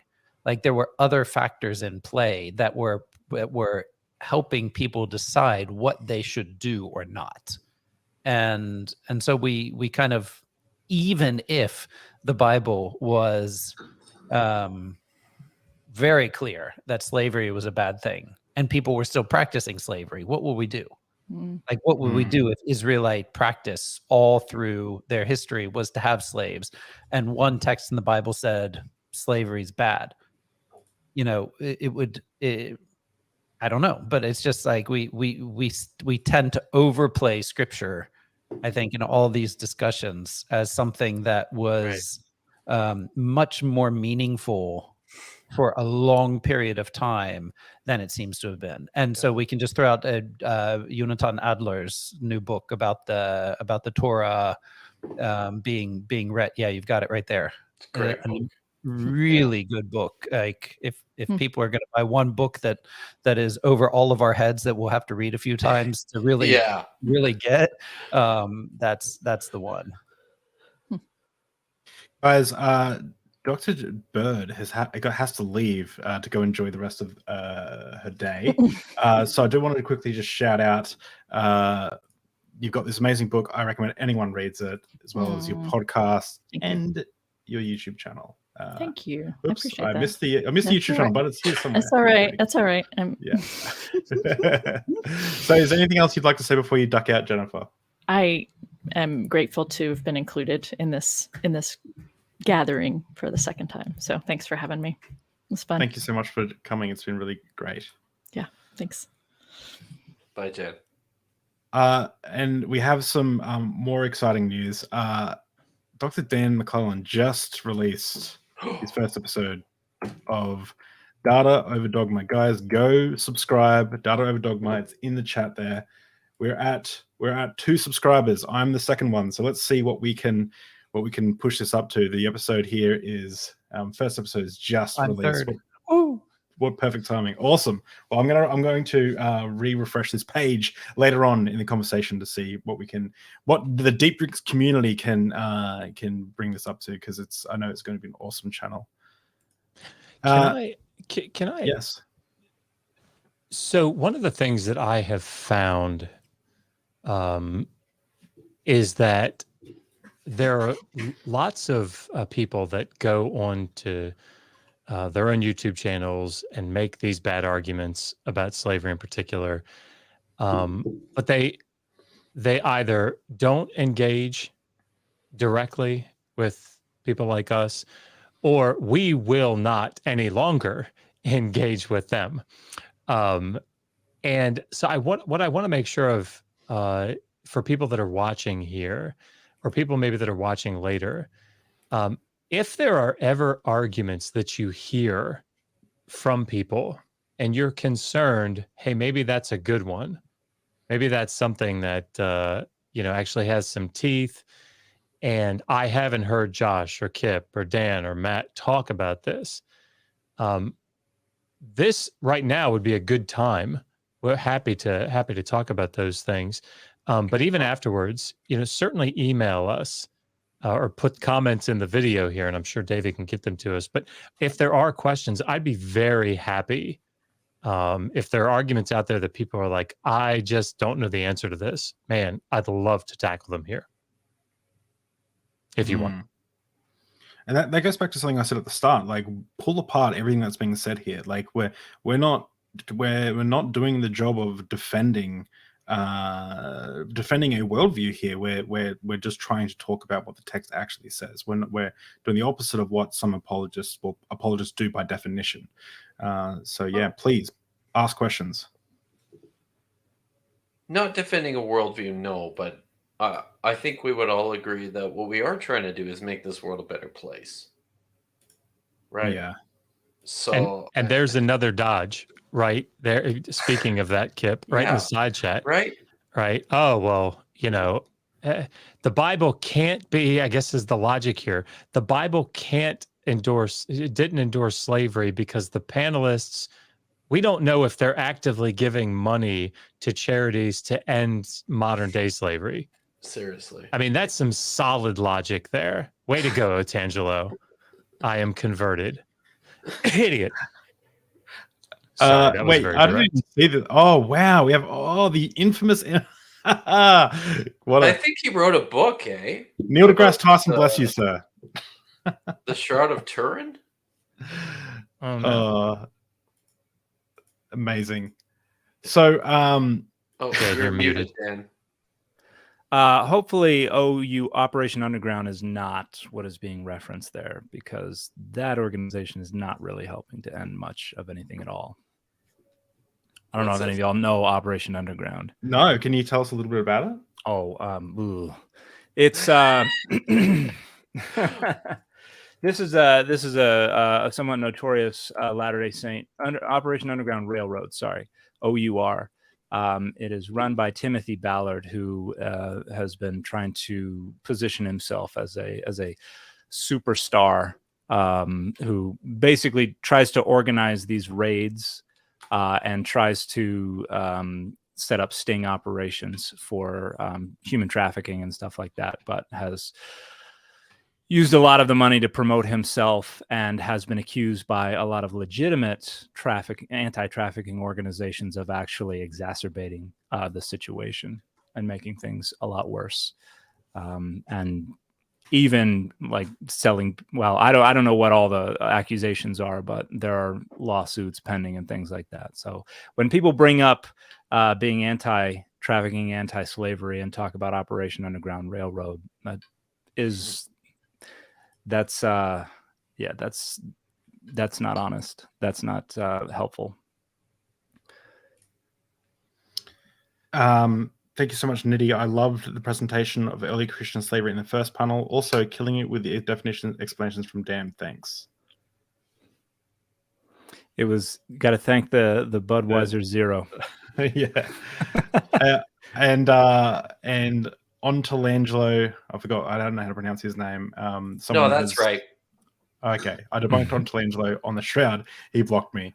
And it's funny because he's complaining about being muted. I haven't muted him, but if one of my mods muted him, great. I don't care. He's not adding anything to the conversation. So Matthew Monger, you had something to present, so that you've popped it up there. Would you like to talk about that a little bit? Well, you could just pop it up on the screen. Go on.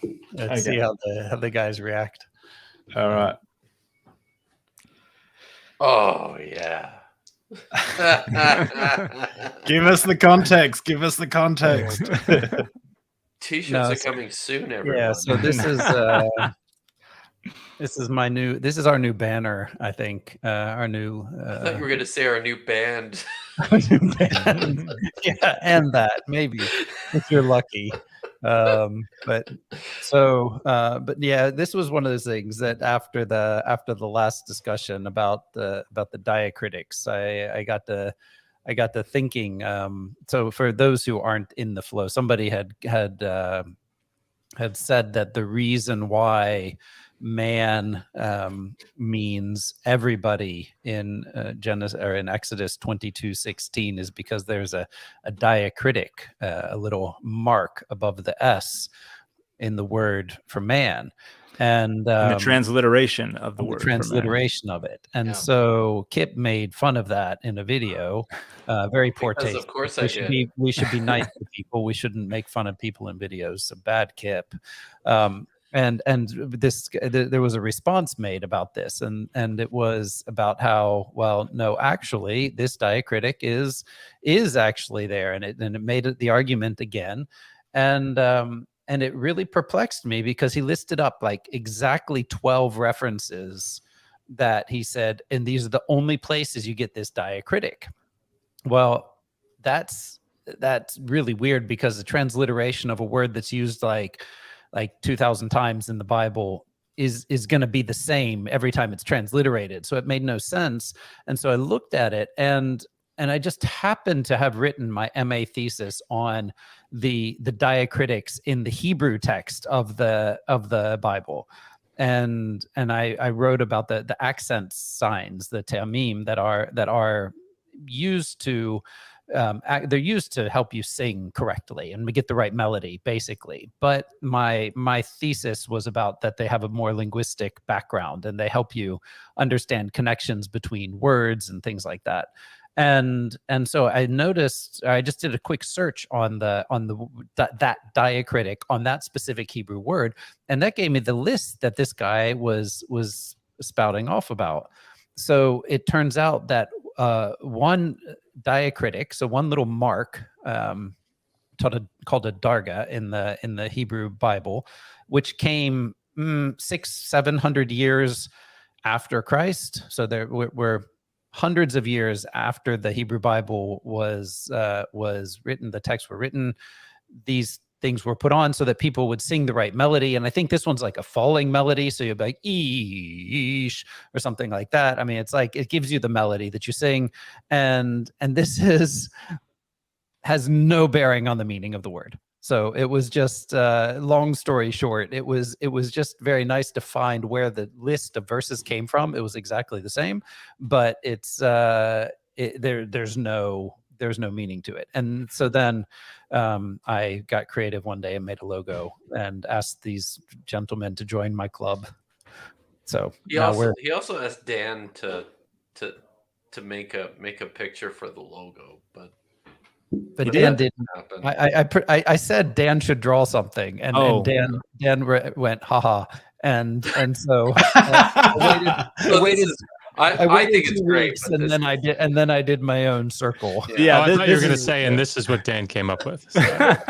No, this is not my work, but I apologize for. I was obviously paying attention to something else when whenever that happened, and so I was being wasn't paying attention. Sorry. This just makes me happy that you found something useful from your MA thesis. Yep. I mean, bravo. I really never knew it would come in handy. It did one time at a conference too, when somebody said, "Oh, I'm in Masoretic studies," and I went, "Well, you're in luck. I do know something." So. I do want to bring up again Otangelo's comment here. I think it's a great segue. Can I just quickly say with Otangelo, he says that I did bring up the shroud. I'm just answering to the foolish claims being made here. Be careful, Otangelo. Anyone who calls the brother a fool is in dangers of the fires of hell. Matthew 5:22. Be careful, my brother. You want to be careful, brother. But if you could leave that up, because I think he self-burn, right? Those are rare. If his answer to our terribly foolish claims about the biblical text and the endorsement of slavery is to say a tu quoque fallacy, I mean, you guys do something wrong too. I don't know, man. If that's your answer, I think we're doing something right. So, yeah. What did he even say? I didn't that we're not actively giving. He doesn't think, or he would bet that we're not actively giving to charities that would decrease modern slavery. Good answer, Otangelo, to the biblical texts and their endorsement of slavery. Good one. Yeah. Can we get to this? there's this thing in Australia. There's these races in Australia where a lot of horses die, like the Melbourne Cup races, and a lot of horses die, and they get it's quite abusive to the horses and stuff. So I like kind of came up against it in on Facebook, and I had someone like argue with me for ages, and eventually say, "Wait, aren't you replying to this on your iPhone?" I was like, "Yeah," and then it's like, "Well, too bad. Like that was made in a sweatshop, so therefore." Everything you say is silly. Like I'm having flashbacks to the R and Raw Converse contender debate as you speak. Yeah. But so, can we get to? Oh, sorry. Go on, Kip. No, go ahead, Matt, because I think. No, I just see there's somebody in the chat that I'd also like to address this Motorhead one, or Mator Hayadin, or I don't know how to pronounce that. But so I just want to. If they're gonna disgrace Lemmy's name, I shan't be having it. So. You shan't be having it. So I just want to say, just go back and watch the last panel where I did tried to squeeze into 5 minutes the evidence that Jews were practicing slavery in antiquity. Like there's just no question. And so this person seems to say that in Judaism there is no such thing as slavery. It's not allowed. Ask any rabbi.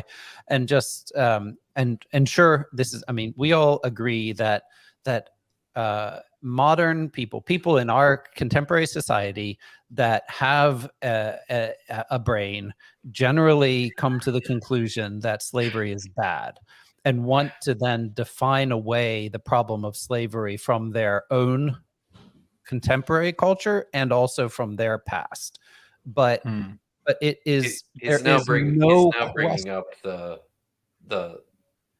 6th, 7th century, right? And so yes, Passover is about rejecting Israelites being enslaved. Yes, we all agree on that. And yes, it is preached and it's taught that also Jews should not practice slavery now. But there was a very long period in antiquity where Jews practiced slavery, and that's why it's regulated in the Torah. That is why it's regulated in the Mishnah. That is why it's regulated in the Talmud. It is done because people were practicing slavery. And there's a strong case to make that our biblical texts, our earliest manuscripts, were transmitted by slaves. Scribes who were enslaved. Certainly, yes. And we would not have the Bible that we have today if it were not for its transmission through enslaved peoples. It's not a super chat, but it's a super amazing question. This is the one I wanted to. Yeah. Question for the panel: what do you guys think is the best approach for Christians who accept the Bible condones slavery? Thank you for being honest, but also want to respect the text as scripture. And I imagine they say holy scripture or reverent scripture. I get this kind of question a lot, and the simple fact is that everyone is negotiating with the text. There is no one who lets every single syllable of the text stand on the same level. Everybody is centering and prioritizing certain texts and marginalizing, reinterpreting, or outright ignoring other texts. And so you can respect the text as scripture and negotiate with it in order to reject slavery and racism and misogyny and all those things. That is not in any way, shape, or form lessening the scripture any more than people already do. It is absolutely inevitable because the text does not present a single univocal perspective. And so I understand that anxiety, but it's already happening. Everyone is already doing it. And so just decide to do it in a way that is going to help people rather than hurt people. Yeah, I like the way Tom Stark approached some of these questions. Tom Stark was a student of Christopher Rolston. He wrote a really good book called The Human Face of God. And in it, he likens the human faces of God. It is plural. Faces. Thank you. There we go. There it is. You guys in your books. What's the subtitle? Can you? Yeah. Super long. The human faces of God. What Scripture reveals when it gets God wrong, and why inerrancy tries to hide it. Yeah, it's an excellent book. What I really liked towards the end And Tom Stark is also still writing from a Christian perspective here too. And at the end, he draws an analogy between the problematic text of the Bible and, you know, the drunk uncle that everybody hates who shows up at Christmas dinner. You love your drunk uncle. He's part of your family. He's probably a Trump supporter. But like there's some you come to a point where you recognize that this is what we've inherited. This is what we have to grapple with. It's still part of our family. It's still part of our tradition, and we have to make the best that we can out of it. But the way to do that is not to pretend that your drunk uncle is not an alcoholic. The best way to deal with it is to grapple seriously with the fact that it's a deeply flawed text, which still contains a lot of incredible, useful spiritual insight for billions of people, without having to insist that slavery is part of that. I think it just comes down to, in the end, recognizing that this is a human book, written by imperfect humans and grappling with the world the best that they could, and not always getting it right. Yeah, I mean, I think maybe maybe not a perfect parallel, but a good way to start is to think about how you would read the Epic of Gilgamesh. And you might read through it and find some really great things that you'd want to pull from it, right? Some really interesting and useful for your life lessons.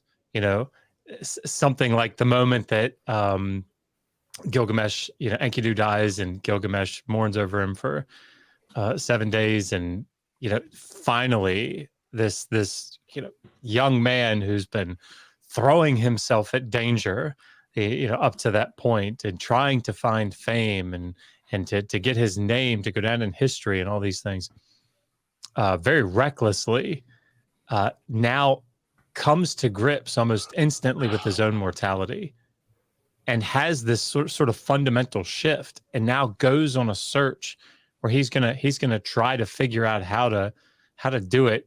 I don't know, in a much more focused or intense way, and sort of recognizing mortality in that sense, or seeing how the journey that he begins in the epic, as the epic opens, in the same way that it closes, right? Noticing that the thing that he's been trying to do the whole time was there at the beginning, right? And it doesn't matter that it's the city. It doesn't matter that he, killed a forest guardian. It doesn't matter that he outran the sun through it. None of that stuff matters if what you're trying to do is sort of rake and shovel, right? Rake in the stuff that is good, shovel out the stuff that is bad. And you already have, as was said earlier, you already have an interpretive framework, particularly for something like morality, where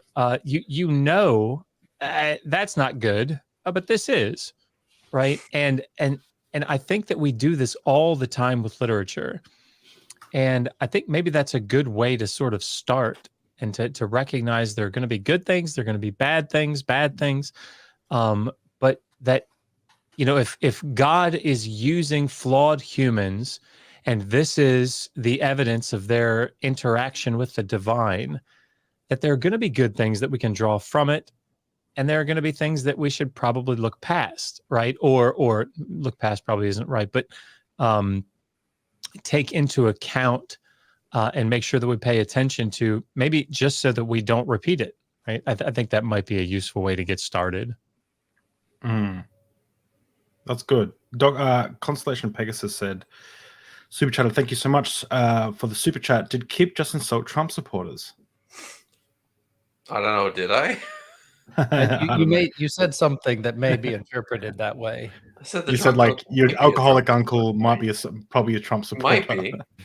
There's probably some alcoholic uncles that are Trump supporters. But what the fuck do I know? I'm a Canadian. Yeah.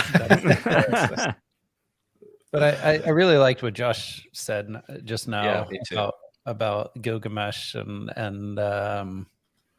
I think like so I remember studying the classics in high school. Like we had to read classic literature, and they were trying to like the argument from the teacher who was like, I mean, I think he had an MA in in classics or something, and so for me at that time was like, oh my gosh, you like studied more than college. Oh my gosh, I was so amazed. Like I didn't know even what he could be a master of at that point. But like I mean, just the whole point was like he kept saying like, but these things have eternal truths, and that's why we keep reading them. Like they tell stories that give us something, no, even if we're thousands of years removed. Like the essence of these stories is still there. And so when there's murder and incest and stuff like that, that's just part of the drama. Like, of course, we're not going to learn from that, but what we want to learn is the tenacity of Odysseus, or we want to learn about the greatness of this or that. And it's there's just so much to be said for that, as actually reading things and saying, how does this impact me? And does something inspire me to think differently or to act differently? And that's an amazing thing, to be able to be inspired and enlightened by literature. But like same thing. I mean, it's the same thing for me, is that I'm just as moved, or maybe probably more moved by Gilgamesh's reaction and quest than anything in the Bible. I mean, there's just when you open yourself to that and understand that and think like, what happened? What did you do as a kid? Like, I mean, a lot of us were probably readers, right? I mean, I remember the first summer that I read The Lord of the Rings, and I remember the feeling of like, I could not put it down, because for me, that epic journey, everything that was happening was just like, I was so moved by it. And so then I started reading it every year. It was just like, it became this cycle. And I think a lot of people out there probably have read something more than they've read the Bible and been more inspired by it. How dare you? No, it's true though. It's true. Like I'm a non-believer, and I was blown away by the Bhagavad Gita when I read that drunk poolside in Bali with techno blaring in the background over the audiobook I was listening to. Yeah. So, and I was blown away by that. So, guys, we're going to wrap up the panel now. If there's any last questions, make sure you get them in. But I just want to shout out everyone's stuff one more time. Dr. Josh's amazing book, and you're writing the second version of Did the Old Testament endorse slavery? Which I don't know why I didn't write yes on every page, just 10,000 words of yes. Then you have an amazing podcast as well as your book. If people don't want to purchase it, and you put it online for free, which I can't thank you enough for doing that. That's so awesome. And it's not like the 5 best ways to read the Bible. It is like a thick bad boy, like scholarly academic resource. It's awesome. Kip's amazing channel. Kip Davis is going through the Dead Sea Scrolls. 100% recommend. Get yourself your favorite beverage, sit back and watch this. It's super awesome. And Matthew Monk, oh my gosh, where's the damn it, I lost the tab, but it's hang on, let me just find it. Too much buzz. I lost the tab, but it is your channel. I won't say that I'm jealous. I am jealous. It's blown up in popularity, but I'm super happy for you as well. That you've got so much attention, because your work is super awesome.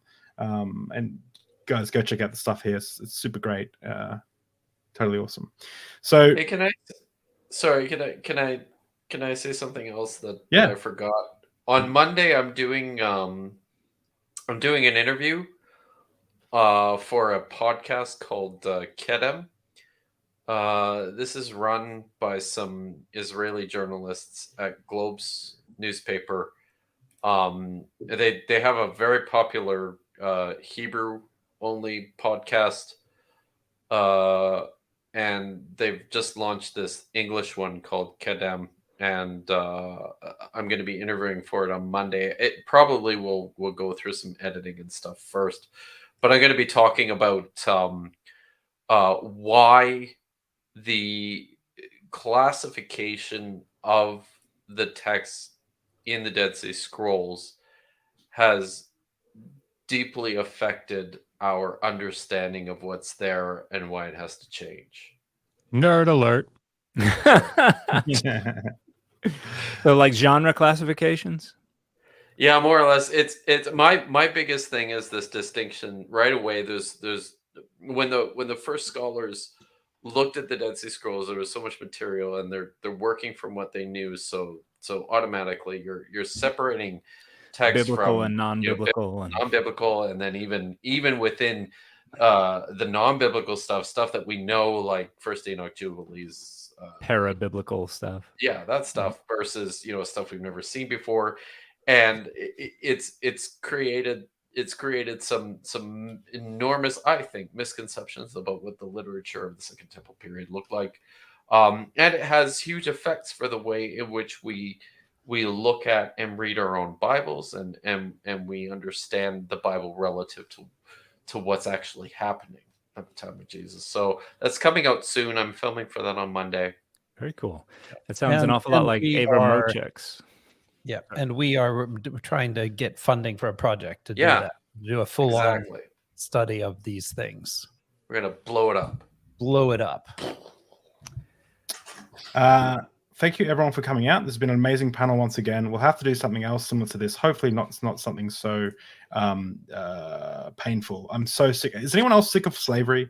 That's why we started this whole thing, right? I can't imagine how the argument. Can't be sick of slavery at this point. Yeah. Yeah, somebody suggested we talk about genocide. It's like, let's genocide. Yay. We're done with slavery. Let's get my channel. Let's get my channel demonetized. Let's get then we'll bring up COVID. Then we can talk abortion rights, and we'll touch all the touchy subjects. Well, thank you so much, guys, for coming out. If you like content like this, make sure you subscribe.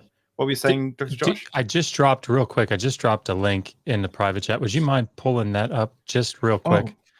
I'm sorry. So there's a new book that's coming out, and I want to promote it. Yep. I mean, I have a chapter in it, but it's just such a good volume. Misusing Scripture, and it's what are evangelicals doing with the text, and it's like Bill Deaver has an article in there about archaeology, and I'm trying to think of people that people would know, but Robert Rosetko, Kenneth Atkinson, is some of the guys that edited the volume, and they have chapters in there. But it's just such an amazing book. I've got they sent all the contributors a PDF of it. It's really good. So if you want to look at what there's a chapter that Robert Rosetko did on textual criticism and how evangelicals do textual criticism poorly. It's awesome. It's really good. Anyway. This looks like a great book. And I forgot before too. We needed to check how many subscribers we got over here. Data Over Dogma. So guys, I'm going to say 10. You got 10 seconds to subscribe to Data Over Dogma. I'm going to post the link in the chat. And David, you didn't miss any super chats, right? I don't want to repeat. There was someone who said Constellation Pegasus asked about your bow tie, which we've already kind of talked about, but essentially, do you want to touch on that quickly? Bow ties are cool. I think they're talking about the fact that it's rainbow. Maybe you're part of the your Alphabet Mafia. I mean, I think they're making reference to that you have been outed as I'm not sure, homosexual, a bisexual, Marduk worshiper. Yes. Well, that's why you can't really take anything I say about Assyriology seriously, because I worship Marduk here behind me. So. I worship Shamash. I mean, I got up this morning and the sun was shining, and I stood and stared for at least 5 minutes. Oh, well, then I'm a Gonna say, Meganite. Matt lives in the wrong place. to be worshipped. There's a deep drinks. I always ask these questions, like deep questions at the end of deep drinks, and I always ask, and this new question has just been popped up in the consciousness somewhere of deep drinks, and it's the I guess we can ask this in different ways, but everyone knows that people leave their religion so they can sin. So for those who haven't left their religion, and for those who have left religion, what sin would you leave your religion for? That's the question. Definitely not Budweiser. So Marduk At least worship not your Budweiser Josh, or- 0. So I don't have a good What- answer. what sin would you leave? Yeah, it's just a silly question. What's your favorite sin? I guess the answer. I don't know. Like, What's just your speaking as someone who was just way too moralizing as a child and a youth. My favorite sin is not going to church. Hmm. Yeah, Mine is monster. being married to Megan because she's not a real Christian. Oh, Right. You need a little for that question. You need a little clip every time somebody says something. You need to play that clip from Tommy Boy of David Spade going sinner. Thanks for being a pro LGBT Mormon. I'm assuming that's for you, Dan. And let's check. We're going over to your channel. Let's reload it. You've gone from 2 subscribers to 70. Hey, good job. Yes. Well done, Deep Drinks I can- family. Thank I can Thank pay you so off my much. student loans now. you. Yay. So good. I'm so stoked. I can't wait to go listen to that. I'm going straight back to bed, I'm telling you what. And we got one last super chat as we wrap up. Dr. Kill, let me just stop sharing the screen. Dr. Kill, can you please tell us again the podcast you'll be interviewed? I can't have enough of the DSS, the Dead Sea Nice. Scrolls. I just dropped it in the chat there. If you can maybe pull it up. There it is. It's called Kedem. It's awesome. So And- they and sent me if the revised outline today. It looks pretty great. So So good. And if anyone wants to hear Dr. Kip's favorite metal bands for 45 minutes as we drink whiskey, you can come watch his episode on Deep Drinks, because I think that annoyed some people. Either loved the fact that we talked about metal bands drunkenly for 45 minutes, and some people hated it. But we also get into the Dead Sea Scrolls. I mean, I wasn't Thanks, even drunk yet. By the end, I Just was. imagine a if bit, we had left it to the end. I think I had to take care of my child afterwards, like my newborn, and I'm like feeding him a bottle, and I'm like, it was good. maybe you shouldn't say that on public. No, it wasn't. I wasn't. It's like child protective You need a bottle of stuff. whiskey. I mean, No, that's no, I was no, lucky. no. I got to go to bed. So Yeah, awesome. Yeah. All right. Well, thanks everyone for coming out. We're going to end on the Purity Culture trailer, as well as yeah, that's it. So thanks everyone for coming out. Make sure you subscribe. Everyone's links in the description, and love you all. Thank you. Peace out. Bye.